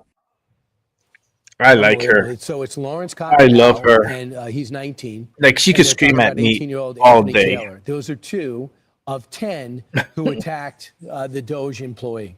So he's got beaten. You can see the picture of him. He got beat senseless and protecting his girlfriend, put her in the car, and they got beat up by 10 guys. The 2 15-year-olds are out. See what happens to the 19, 18-year-olds who are not minors now, but they don't prosecute anyone or keep anybody in jail in D.C. Can you imagine the people in liberal think tanks continue to say these kids want to be reformed. They want to be reformed. They just need an opportunity. And within 10 days, he's back on the street going after someone else. Are they nuts? I mean, what happened to the judges protecting society? Not anymore. You reject the bill and you say, you know what, this guy's a threat. He can go after me and my kids, someone down the street. But instead of doing that, after the recommendation of the state, which has said we want him locked up. We're speaking for the people of the country right now. We believe he should be remanded without bail. And these judges are totally dismissing that because of some type of experiment. I'm all for getting kids a second shot. Worked in juvenile court for a while, and I saw some kids that did turn their life around. But I never saw a kid turn their life around without punishment. Punishment has to happen. There has to be a breaking point and this epiphany where they say, look, man, I don't want to be locked up anymore. I want to turn my life around. But they're not even granting us that. I just think maybe these judges need to have personal experience on what it's like being victim of a crime. You see Brian Robinson, former running back with the with Washington Redskins. He gets randomly beat up, or they try to steal his car. He gets shot when he tries to resist. And then you have the Doge employee, countless other people. They're victims or threatened to be victims or moved out. When you are personally impacted, like so many in Washington, D.C., around the position of power, or you have a different view. Yeah, It looks not like these that we judges, wish that for any of the judges, but you do have a different view when you've been a victim. Yeah, I mean, they just have to understand there's another side. Right. The first thing you have to do is protect people. The second thing you have to do is you work on rehabilitation, but they have to be incarcerated. Well, even the police officers are frustrated. The Metro Police Chief said, in this room, I assume talking to all the police officers, saying, in this room, y'all know, we keep arresting the same individuals. And they become familiar. These police officers have a precinct. They become familiar with who the worst of the worst are in their neighborhood. And they're getting rearrested and let out again. Rearrested and let out again. Such a good point. Want even more Fox News on YouTube? Become a Fox All News right, Patriot let's today. keep Click it join moving. to find- Let's keep it moving. Keep it moving. Prosecutors filing a motion for a pretrial detention, attempting to put that guy, Jacoby Vontrell Tillman, accused of trying to rape a woman on a Florida trail. Prosecutors want to put him back in custody. Yeah, despite having a criminal history, he was released on just $9,500 bond, less than 48 hours after being arrested. He is expected to appear in court today. Here with us now is Florida Senator Ashley Moody. Senator Moody, why was this bail so low, especially in a tough on crime state like Florida? Something doesn't add up here. Yeah, it definitely doesn't add up. I can tell you the sheriff of that county is incensed. The people of that county cannot believe a judge would let a person like this out. Look, bond and detention decisions are generally based on two things. Is this person a danger to the community? Can we guarantee they're not going to hurt other people? And can we guarantee they'll show back up in court? You're generally looking at those two things. I can tell you, as a former prosecutor and judge myself, those are the things that it boils down to. And if you have a person like this who is accused of sexual battery, harming someone. I mean, the details of this case are incredible. Grabbed a woman, she was jogging, allegedly assaulted her. He's been in prison, and when they were looking for him, his mother was arranging for him to fly out of the state and get out of Dodge. This is the example of a person that should be locked up and not a danger to the community. So I think you have a lot of people scratching their heads, and they're going to have a lot of answering to do. Certainly the judge that made this decision is going to be highly scrutinized now. Senator, what he said was, I didn't rape the lady. Instead, I was trying to kill the lady. And when asked why, he said he wanted to know what it was like to choke someone out. I mean, this is sick. And the fact and the real question is, why did the judge, you have a prosecutor now, and by the way, this is one of the prosecutors that Governor DeSantis had removed from office and is back in office now. The question is, were they insistent at that hearing and giving the judge all of the facts of this case, not only the criminal background, but all of those unique facts, exactly what you're talking about? I know that they've come in now and said that they're going to ask for this to be reconsidered. They'd file additional charges, but you've got to have all of that information presented to the judge at that time. And if the judge knew that and she let this guy out, that is unacceptable and certainly can't happen in a law and order state like Florida. Meanwhile, Senator, from Florida to Washington, the government shutdown is still ongoing, and President Trump is expected to host a lunch at the Rose Garden for Senate Republicans. You will be in attendance at this lunch. So what do you anticipate the topic of conversation to be about?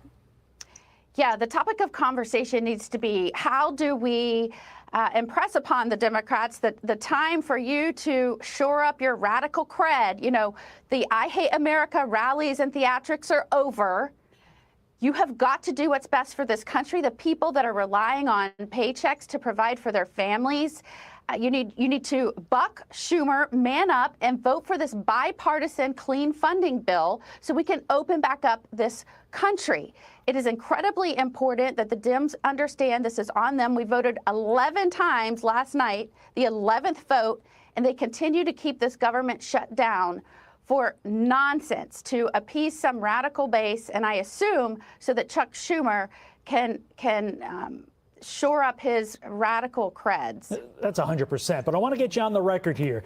The nuclear option is being discussed. And for those of you who don't know, that would eliminate the filibuster and allow you guys to move forward with a simple majority, not the 60 votes that you currently need. Are you in favor of the nuclear option just to get this thing moving along and get this shutdown over? Well, as you know, we had to look at our rules because we had historic obstruction by the Democrats in terms of moving President Trump's nominations along. I can tell you that those discussions in terms of how we proceed and how we open back up this government are having. I know that leadership is saying that that's not something that they want to happen because on the other side of this, the Dems have a lot of things that they want to do that I believe would hurt this country if they did that. But those discussions are on the table, and many of my colleagues are having those discussions right now. Senator, thank you for joining us this morning. We hope you enjoyed the lunch, both the topic of conversation and the menu as well. Senator Ashley Moody from Florida, we appreciate it. I'm Steve Doocy. I'm Brian Kilmeade. And I'm Ainsley Earhart. And click here to subscribe to the... Keep it moving, keep it moving. They're going to have to start explaining to the American people why they consistently vote to shut down the government at a time when there are important priorities that need to be funded, whether that's air traffic control or TSA or Border Patrol, law enforcement, our troops, obviously, first and foremost. Those are all things that very shortly here are not going to get paid if we don't, the government doesn't open up. And I think that's starting to sink in with the American people. The Democrats they're going to own this. Senate Majority Leader John Thune blasting Democrats for repeatedly voting to keep the government closed as federal workers continue to miss paychecks. Thune is now expected to push a bill this week that would guarantee pay for federal employees and military service members. House Speaker Mike Johnson revealing he would bring the House back if the Senate voted to pay federal workers and members of the military. Meanwhile, President Trump is set to host a high-stakes lunch with Senate Republicans in the Rose Garden today as Senate Democrats fail to pass the bill for the 11th time. Joining me now is the man himself, Louisiana Congressman and Speaker of the House, Mike Johnson. Speaker, good morning. Hey, Cheryl, great to be with you. Yeah, thank you so much for being here. We're in the 4th week of this shutdown, and we've got unpaid federal workers, families that rely on food programs. What do you say to those people, those Americans? Why is the government still closed? Yeah, those categories that are listed by Leader Thune and yourself and so many others, real Americans are hurting, and it is so frustrating to us, Cheryl, because the contrast here is so clear. Remember, it was over a month ago that the House did our job, and we passed a clean continuing resolution, a totally nonpartisan, 24-page, very simple piece of legislation to just keep the lights on so that Congress could continue to do the work of appropriating the funds for the annual budget, and also for navigating all the rest of the issues we have on the table throughout the end of the year. The Democrats voted it down. They've done it now almost a dozen times, as you said, because they're playing partisan games. They filed a counterproposal. Let's not let anybody forget what they filed as their counter offer. Their CR is not a clean one, it's a dirty one, because they want to spend $1.5 trillion new dollars on all sorts of wasteful programs, including $200 billion to fund health care benefits on the backs of American taxpayers for illegal aliens. They want to give $500 million back to the Corporation for Public Broadcasting to prop up leftist news organizations. And they want to spend billions of dollars overseas on all sorts of extraneous, crazy kinds of programs. They know we're not going to do that. It's not a serious proposal. This is the first time in history that any party has chosen to shut the government down over a clean CR. They're playing a game, and it's very simple. Here's the reason why. Chuck Schumer and Hakeem Jeffries, the two leaders in both chambers for the Democrat side, are afraid of their far left flank. They're afraid they're going to get a challenge in New York because Marxism is all the rage, and they're going to lose their seats. So they're putting up a fight. It makes no sense, and real people are getting hurt. $37 trillion in debt, absolutely agreed, and that is the overlying story here. But in all of this, what is your responsibility to end this? I mean, if we're still sitting here next week and we're still shut down, what can you do differently? What will you do differently? Well, here's the thing. The mainstream media has asked me in all these interviews, why aren't you negotiating? Cheryl, I literally don't have anything to negotiate. In the past, when there's been a CR standoff like this, a continuing resolution to keep the government open, the majority party has loaded up the CR proposal with a lot of partisan priorities, gimmicks and tricks sometimes. We haven't done any of that. I mean, we're operating in good faith. The Republicans are trying to keep the government moving forward. So we sent over a totally clean CR. So in other words, there's nothing I can pull off of that to make it more palatable for Democrats. It's exactly what they already voted for. In fact, Chuck Schumer voted for the identical measure in March of this year and gave an impassioned speech on the floor about how it had to be done because it would be totally irresponsible to harm the American people by shutting the government down. The only thing that's changed between March, 7 months ago, and now is that Chuck Schumer is now afraid of the rise of Marxism in New York. That's his home state. And he's afraid he's going to lose the seat that he's held for so many years. The man has been in Congress for 44 years, Cheryl. He doesn't want to go home. He doesn't know how to live a normal life. And that is 100% what is motivating all the chaos right now. He's under, I am here in New York. I'm a New Yorker. He's under a lot of pressure here in this state. I agree with you there. But, the question now is we're in the middle of this is are you in direct talks with President Trump on a path out of it? Yes, look, we are, the president and I and Leader Thune sat down with Chuck Schumer, the Democrat leader in the Senate, and Hakeem Jeffries in the House before this all began back in September. And the president himself pleaded with those two leaders, please, guys, give us the votes. Don't shut the government down. Because remember, it's a math problem. You have to have 60 votes in the Senate, and we only have 53 Republicans. We have 3 Democrats, 3 that caucus with Democrats, that have voted with the Republicans because they don't want to inflict pain on the American people. But we need 5 more to step forward and do the right thing. That's the impasse. There's nothing more that we can do on the Republican side other than offer exactly what the continuing resolution presents. And by the way, this is so important. This is Biden-era policies and spending. We don't even like this. We want to change it. We're in the appropriations process to implement Trump policies and not Biden policies. But the point is the Democrats have zero basis to oppose it other than the politics that were on display at their No Kings rallies, their Hate America rallies on Saturday. No, now that those are over, I do want to talk to you about the move in the Senate this week to guarantee federal worker pay. And you've got some Republicans in your caucus, like Representative Kevin Kiley from California, who are becoming a lot more vocal about being on recess. They're saying, especially Congressman Kiley, says it's time to get the House business done. We've got to get back to hearings. We've got things that we've got to do. We can't sit on the sidelines anymore. I mean, are you starting to hear from more of your members about their concerns that they can't get business done?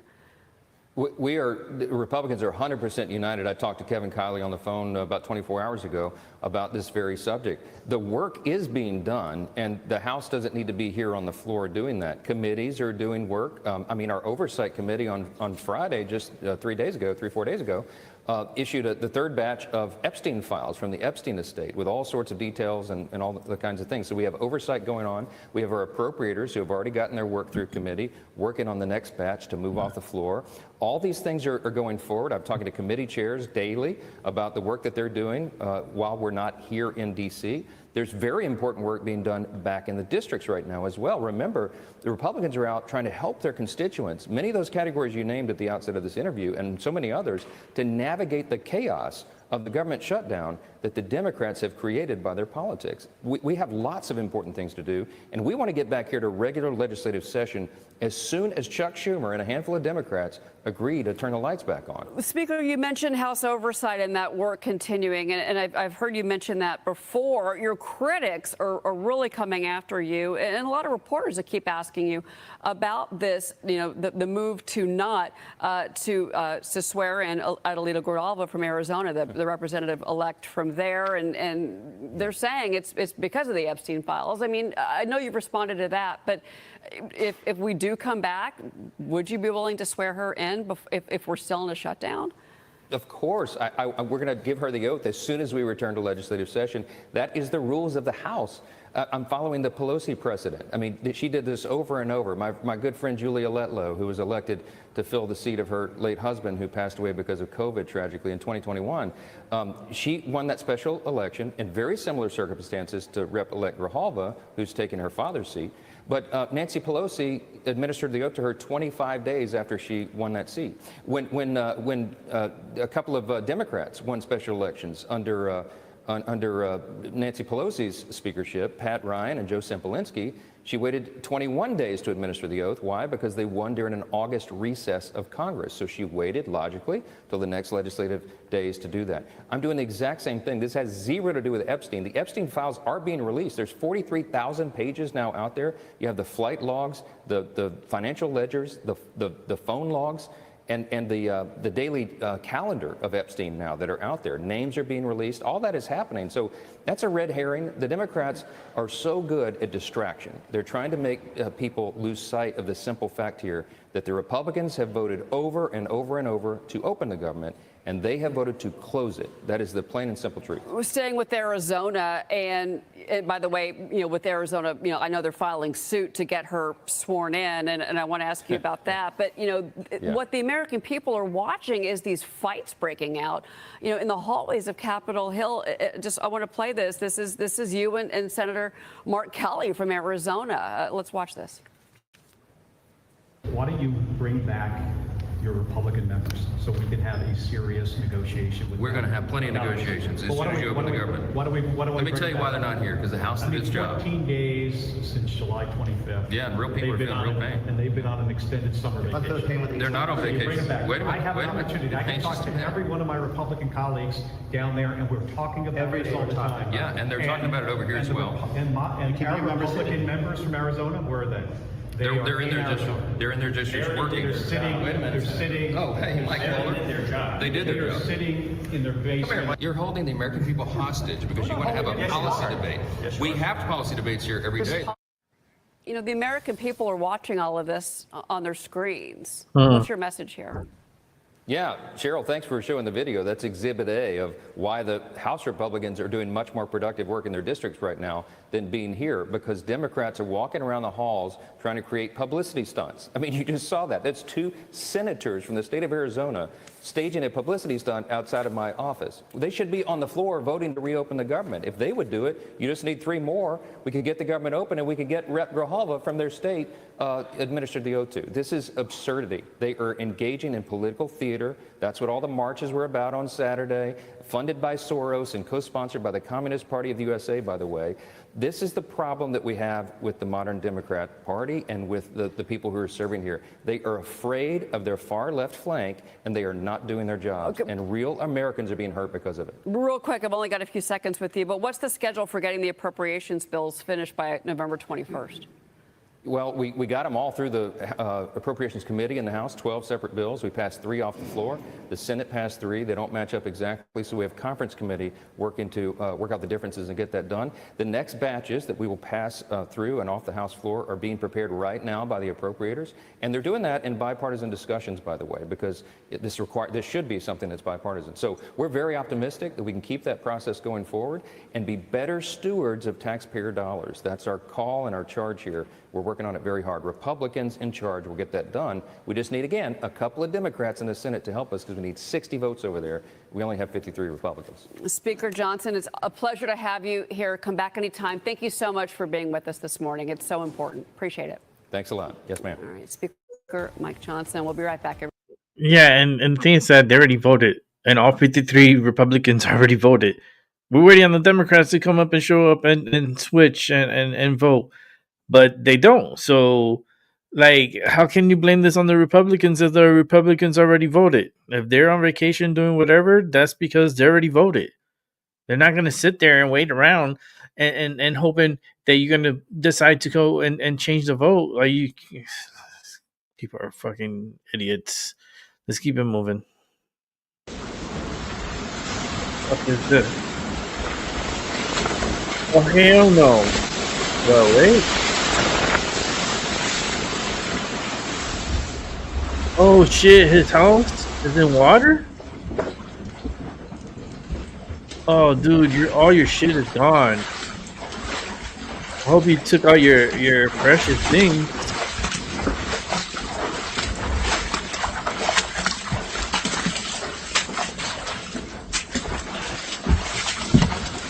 Oh my god, that water's cold.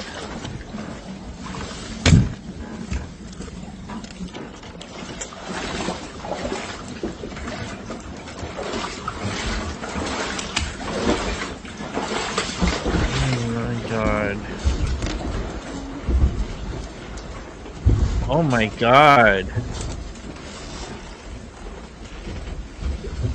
What is going on?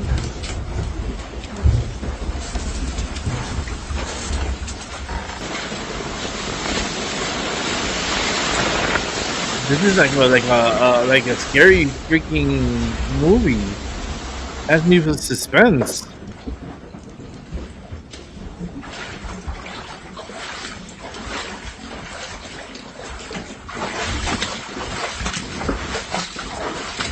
We got a pretty big place, but my god.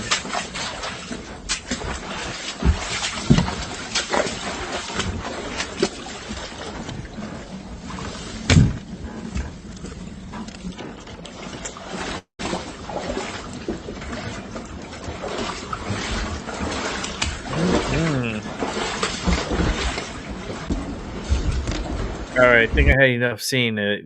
That shit was creepy. Holy shit. Let's go on to more news. What's this? Oh, Lord. What happened here? Oh, shit. Holy shit! Oh, my God. Yo, the wind almost got her killed. Look, look, look, look, look. Oh, shit. Oh, my God. Oh, my God. She fell and she dropped her shit. And her purse went flying. Oh my god, her purse went flying. Oh, that's crazy. Yeah, we're gonna take a look at this one right here.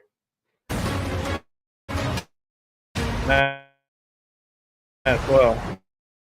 Welcome back into Fox Weather Now. Tropical storm list is spinning in the Caribbean. The storm's track still uncertain, but the Caribbean islands are on alert for potential impacts. We have tropical storm watches and hurricane watches in effect right now. Those will likely turn into warnings in the next couple of days.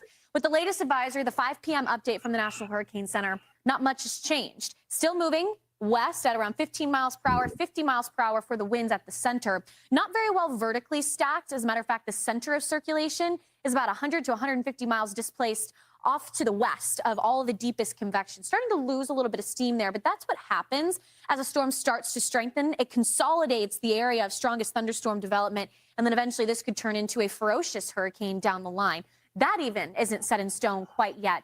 Still dealing with a little bit of wind shear and drier air that's limiting the western flank of this storm. You can see how the dry air is playing a small role, getting captured a little bit, but still the center, the core of this storm is very moist and being fueled by the warmer waters that we have that's in abundance for the Caribbean. There's not one spot this storm can move to that the waters will not support it. We're talking temperatures in the upper 80s, low 90s, everywhere it turns. And the further west it moves, which is still a possibility, the deeper that heat goes, which means that it can support itself for a long duration in the Caribbean. Here's a look at the upper level winds, the hostile winds that we could see in the environment. Overall, in a weaker wind shear zone, which is why it has the room to strengthen. But we do have an upper level jet that in theory could pull it north, but it seems as though it might be able to just duck underneath, which could be a problem for Jamaica, the DR, and Haiti. We do have the waves starting to get jostled up a little bit, especially to the north of that center of circulation. Nothing too impactful quite yet for the island of Hispaniola, but that could change in the next couple of days. Wow, that's crazy. All right, we're here at close to the end of the show, so we got a back-to-back Tyson De La Cruz. Let's get to it. A Charlotte activist is under a federal investigation accused of taking advantage of homeless people to defraud Medicaid. America, let me tell you something that's straight up evil that just got exposed in Charlotte, North Carolina. And this is going to make you sick to your stomach. The FBI just raided homes of a so-called community activist named Cedric Dean, who's been running around calling himself a homeless advocate. This dude founded something called Sons Against Violence Everywhere, talking about helping youth stay away from violence. Sounds good, right? Wrong. Boy, Tyson, see you Thursday, buddy. Dean says he has bought single-family homes to turn into group homes and that he ran a program at this hotel where he says he tried to provide food, shelter, and treatment for people in need. What is up, guys? Tyson De La Cruz here. Thank you so much for rocking with me. This man has been using the most vulnerable people in our society, homeless folks, as his personal ATM machine. And when I break down what he did, you're going to understand why I'm heated about government programs with no oversight. Let me paint the picture for you. Cedric Dean and his crew would literally go to homeless shelters, encampments, and halfway houses looking for people living on the streets. They'd offer these desperate folks free food, temporary housing, or small payments. Sounds like charity, doesn't it? But here's the catch. They wanted their Medicaid information in return. Now, as we mentioned, we arrived here around 1:30. There was around 15 FBI agents walking around the home. A neighbor here says the house was being raided by FBI agents with guns pointed at the house. Now, she says she saw someone in handcuffs, but isn't sure who that was and if they were taken away or not. But here's where it gets absolutely disgusting. Once they got their Medicaid information, Dean would submit claims for services these homeless people never received. We're talking about billing Medicaid for therapy sessions, AA meetings, medical treatments, none of which actually happened. These people were just trying to survive, and this predator was using their desperation to steal from the government. Feds say Cedric Dean Holdings billed the Medicaid program at least $14.5 million from September 2024 to June 2025 and received nearly $9 million. This graphic, provided in court documents, shows how some of the money was routed to accounts that were used to pay for cars and houses. But get this, they were billing 894% more than the next highest provider for similar services. That means they were claiming to provide almost 9 times more services than legitimate providers. That's not suspicious at all, isn't it? The most evil part, in one case, this fool submitted claims for 54 services for someone who was already dead. You hear me? He was billing Medicaid for treating a dead person. That's how greedy and heartless this operation was. Now, let me tell you about this guy's background because it gets worse. Cedric Dean already spent 28 years in prison on 2 separate convictions. At 16, he got convicted for robbery and did 5 years. Then he got caught stealing crack cocaine and then did federal time until 2017. So this was a career criminal who figured out a new way how to steal. But here's what really gets me heated. While he was stealing millions from Medicaid, people were dying in his so-called help program. Earlier this year, a woman and her baby died while staying at the North Charlotte hotel that he was operating. He blamed it on the previous manager, but took no responsibility. I also wanted to mention that Cedric Dean was in the news back in May when an organization that he ran that was about housing the homelessness and people in transition was at the center of a police investigation where a young woman and her 1-year-old child also died. Let me break down the money for you guys. Between 2018 and 2024, Dean's legitimate income was only $167,000. But last fall and winter, his income jumped to $10,000 a week. You don't go from making $24,000 a year to $520,000 a year legitimately. That's fraud money, plain and simple. Here's what one witness told investigators, and this is going to make your blood boil. Did I expect this to happen? Absolutely, I did. Yep. I prayed for it.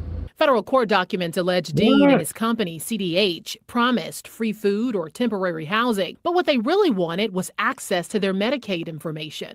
They were saying, we need your Medicaid information to pay for your rooms. They would go down to neighborhoods and pick those people up and sign them up. If they didn't have Medicaid, they would sign them up for the Medicaid so that they could start billing Medicaid for the individual, saying that they're getting treatment. We never saw any therapist or AA meetings or any of those things. FBI agents raided this home on Youngblood Road Thursday morning. Drone 3 captured agents moving in and out of what rocks outside the home call Thug Mansion. I just noticed they put up a fence real quick. Like, as soon as they bought it, they put the fence with the gate up. That fence couldn't keep out the FBI, which also hit homes on McChesney Drive and a former church on Catherine Simmons Avenue.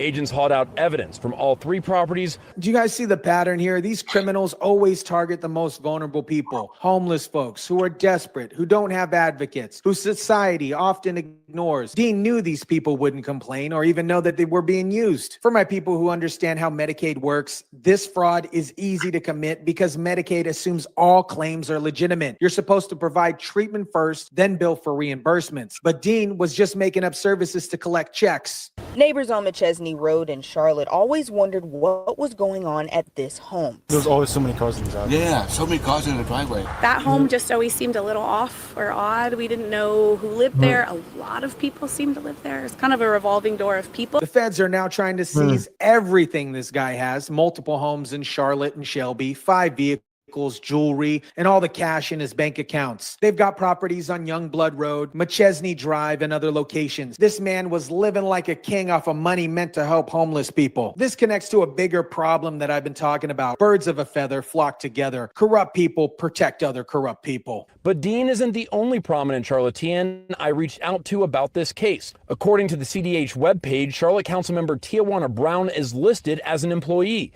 and numerous Medicaid provider pages also list her as working at one of the addresses raided by the FBI. Brown recently lost her primary election in May and was indicted on federal charges in connection with an alleged loan scheme related to the pandemic era loans. And here's what really teased me off. While Dean was buying luxury cars and multiple homes, real homeless people were suffering. The money he stole could have actually helped people get off the streets, get treatment, and get their lives together. Instead, it went to fund his criminal lifestyle. We never saw any therapists or any AA meetings or any of those such things going on. If you guys have been with me for a while, you know what I always say. The most dangerous criminals are the ones who hide behind good causes. Dean positioned himself as a community activist and homeless advocate while literally preying on the people he claimed to help. What's crazy is that Dean's neighbors had been suspicious for months. They noticed constant traffic, moving trucks, and a revolving door of people at his properties. We always gave him the benefit of the doubt when he moved in, thinking that he was helping people. When the FBI showed up with assault weapons and SWAT teams, neighbors said they weren't surprised. They've been keeping an eye on the house because all of the strange activity.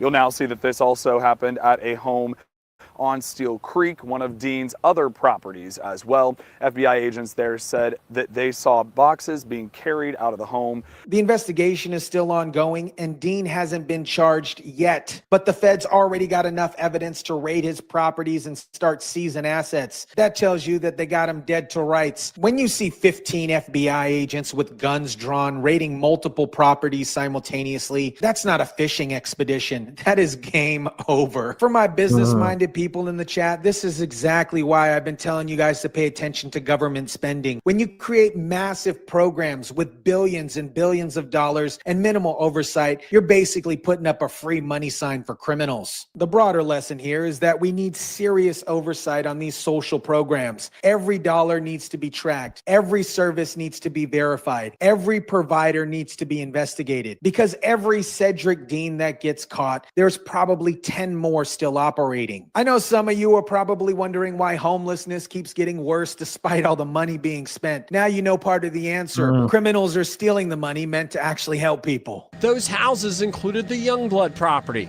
a house on McChesney Drive in the Highland Creek area, plus 2 homes in Shelby. Feds are now trying to seize them along with 5 vehicles and all the cash in the bank accounts where the Medicaid money was stored. America, the bottom line is this. Cedric Dean took advantage of the most vulnerable people in our society to steal millions of dollars from taxpayers. That's not fraud. That is pure evil. And the fact that he was able to operate for months, almost billing 9 times more than legitimate providers, shows you how broken the oversight system is. This man went from making $24,000 a year to $520,000 a year by exploiting homeless people who trusted him to help them. While families were dying in his facilities, he was buying multiple homes and luxury vehicles with stolen Medicaid money. What really gets me is that legitimate homeless advocates and service providers are out here doing the real work with limited resources, while criminals like Dean steal millions and millions of dollars that could have actually made a difference. Every dollar he stole was a dollar that couldn't help somebody get clean, find housing, or rebuild their life. Let me know what you think about this. Drop it down in the comment section down below. Smash the like button if you kindly would. Share, subscribe, and as always, guys, I'll catch you on the next one. Hey, MyMindoverYourMatter, another great upload. That's an ongoing story. It's going to be forever ongoing. It's 10 o'clock. I did a 2-hour show, but no. We still got one more to watch. One more, and it's Tyson De La Cruz, who came in with a late entry for tonight. He came in early, so that's great, and we're going to watch it. So let me set it up for us, and this will be the last, hopefully, video of the night. Some breaking news on the president's attempt to deploy National Guard troops to Portland, Oregon. America, we just witnessed a massive victory for law and order that's going to make liberal heads explode across the country. The Ninth Circuit Court of Appeals, one of the most liberal courts in America, just ruled that President Trump can deploy National Guard troops to protect ICE facilities in Portland. But here's the kicker. Oregon Governor Tina Kotek is having a complete meltdown, claiming this decision erodes our core constitutional principles, while her own police chief admits Portland cops aren't doing their job. Meanwhile, federal agents are literally getting attacked by protesters while trying to enforce immigration law.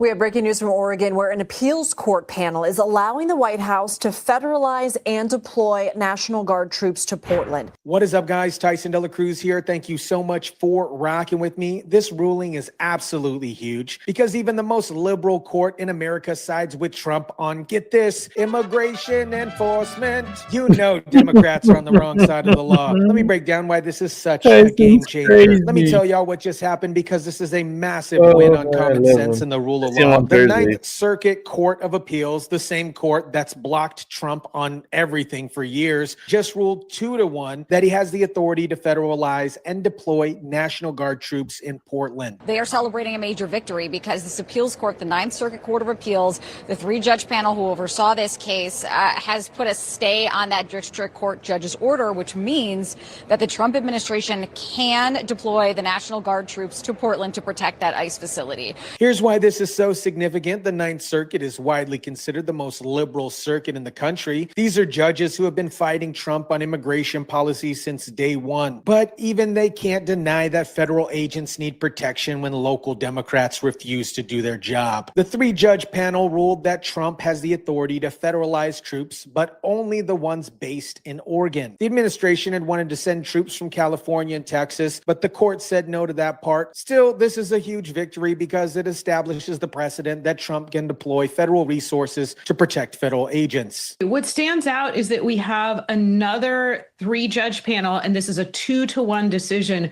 When we look at this question, does the president have the power to federalize the National Guard over the wishes of a state governor? The answer, generally speaking, is we defer to the president's decisions and judgment in this area. Legal analyst Jessica Levinson pointed out something very crucial. We now have a pattern of circuit court judges saying that when it comes to federalizing the National Guard, they defer to the president's decision and judgment. This isn't just about Portland. This sets the stage for similar rulings across the country. Now let's talk about our good friend, the Oregon governor, Tina Kotek's absolutely unhinged response to this ruling, because her press conference was a masterclass in liberal delusion and denial. Well, it's just not true. Portland police have not been absent. They have been present. They are on the ground on a daily basis, monitoring the situation. Also, the Oregon State Police has been providing mutual aid on site as well, and they were there on Saturday, for example. Tina Kotek had the audacity to claim that Portland police have been present and monitoring the situation daily. But here's the problem, Tina. The court ruling specifically cited Chief Bob Day, saying that Portland Police Bureau is not getting involved. So either Kotek is lying or she doesn't know what her own police chief is doing. What I would point folks to is the dissenting opinion in the 2-1 decision. When a judge is so forcefully saying that the decision of her peers is, quote, would erode our core constitutional principles, I think that should be a wake-up call for everyone. Then Kotek went full drama queen, pointing out the dissent in opinion and claiming that the majority decision would erode the core constitutional principles. She's talking about the First Amendment rights to assemble and protest, but she's completely ignoring the fact that these aren't peaceful protests. Federal agents are literally getting attacked. So here's what really gets me about Tina's response. She's more concerned about protecting violent protesters than protecting federal law enforcement officers. She's literally arguing that people have the constitutional right to attack ICE agents while they're just trying to do their job. What I will say is the federal agents on the ground are essentially instigating conflict with folks who are lawfully protesting. The shooting off of tear gas and other things. Kotek claimed that federal agents are instigating conflict by using tear gas and crowd control techniques. But let me ask you something. If protesters weren't being violent and threatening federal agents, why would they need crowd control techniques in the first place? Now let's talk about the real reason the National Guard deployment was necessary. Portland police have been completely absent when federal agents needed protection, and the court ruling made this crystal clear. One of the points that was made in the majority opinion here, it appears to suggest that there's a lack of assistance or maybe not enough assistance from the Portland Police Department. One of the key points in this majority opinion was lack of assistance from Portland Police Department. The court specifically noted that Portland police weren't providing enough help to protect federal facilities. This is exactly what I've been telling you guys. When local Democrats refuse to cooperate with federal law enforcement, chaos ensues. But here's where Tina's story falls apart. She claims Portland police have been monitoring the situation, but the court found that they haven't provided adequate assistance. You can't have it both ways, Tina. Either your police are helping or they're not. I haven't had a chance to read the decision, but what Chief Bob Day and the Portland police have been doing, and you probably want to follow up with them directly for specifics, but what they have been doing is monitoring the situation. When people are committing any kind of criminal activity, they are intervening. The most telling moment was when Kotek admitted she hasn't even read the court decision yet. How are you going to hold a press conference criticizing a ruling you haven't even read? This is the level of competence we're dealing with in Democrat leadership. Meanwhile, Oregon State Police have been providing mutual aid, which shows not all law enforcement in Oregon is playing politics. It's specifically Portland police who are refusing to do their job when it comes to protecting federal agents. This ruling is much more than just Portland. It establishes crucial legal precedent for federal authority over state and local governments that refuse to cooperate with immigration enforcement. So we should note that the state will continue to fight this, that what we're talking about here is a stay pending appeal, meaning that there will still be an appeal. And that was an appeal that the Trump administration brought. because the California had actually won in the district court, the court below, before Judge Immergut.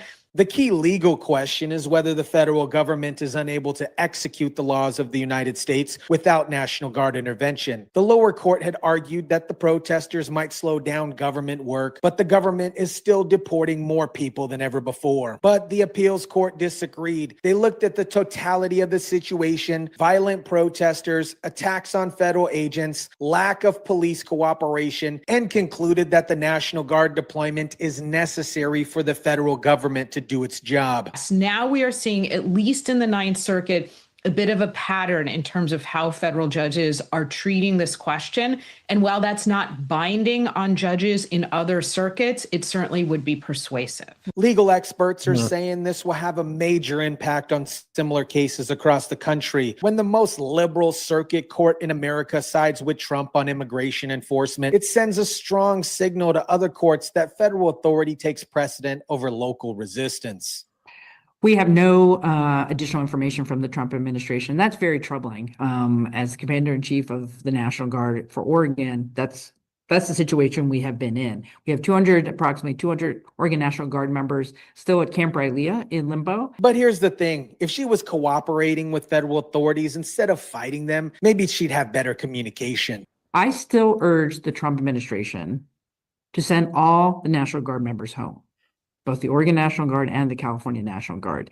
Even after the court ruled that deployment is necessary, she's literally arguing that federal agents should be left defenseless against violent protesters. The fact that there's still a second temporary restraining order in place shows you how determined Democrats are to obstruct federal law enforcement. They're using every legal trick in the book to prevent National Guard deployment, even when federal agents are under attack. What's happening in Portland is part of a much larger pattern of Democrat obstruction of federal immigration enforcement. From Chicago whistleblowing activists to Portland's absent police, Democrat-controlled cities are actively working against federal law enforcement.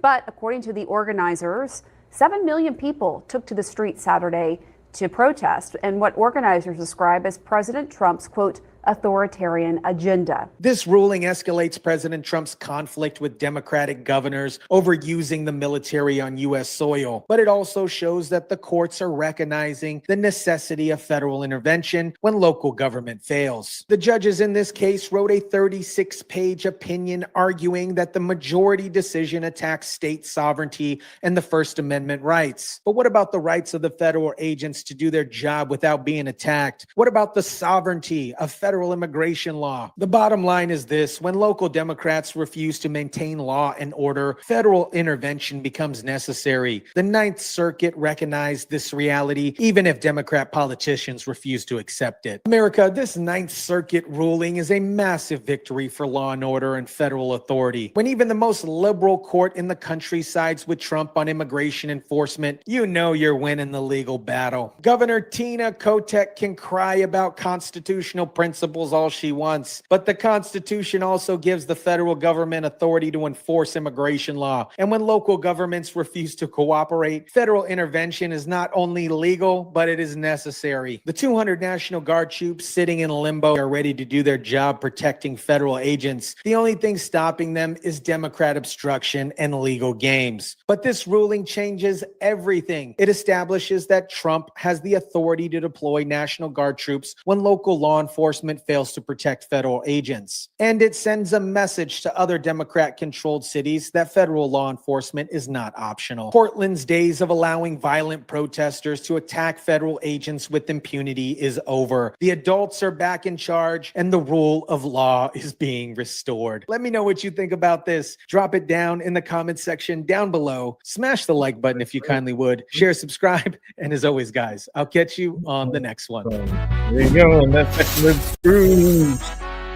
with another great update. I'm done with the show. I'm tired. I got a lot to do tomorrow. I have like a couple of add-ons for tomorrow as far as like doctor's appointments, and I got to do a EMG tomorrow, which is like a nerve test. So I got to test the nerves on my arm, see what the fuck is going on. And yeah, and then next week I do a CT scan. So everything's going pretty fast as far as the medical side. So I'm happy for that. I got pain management in the morning and the EMG in the early afternoon at 1 p.m.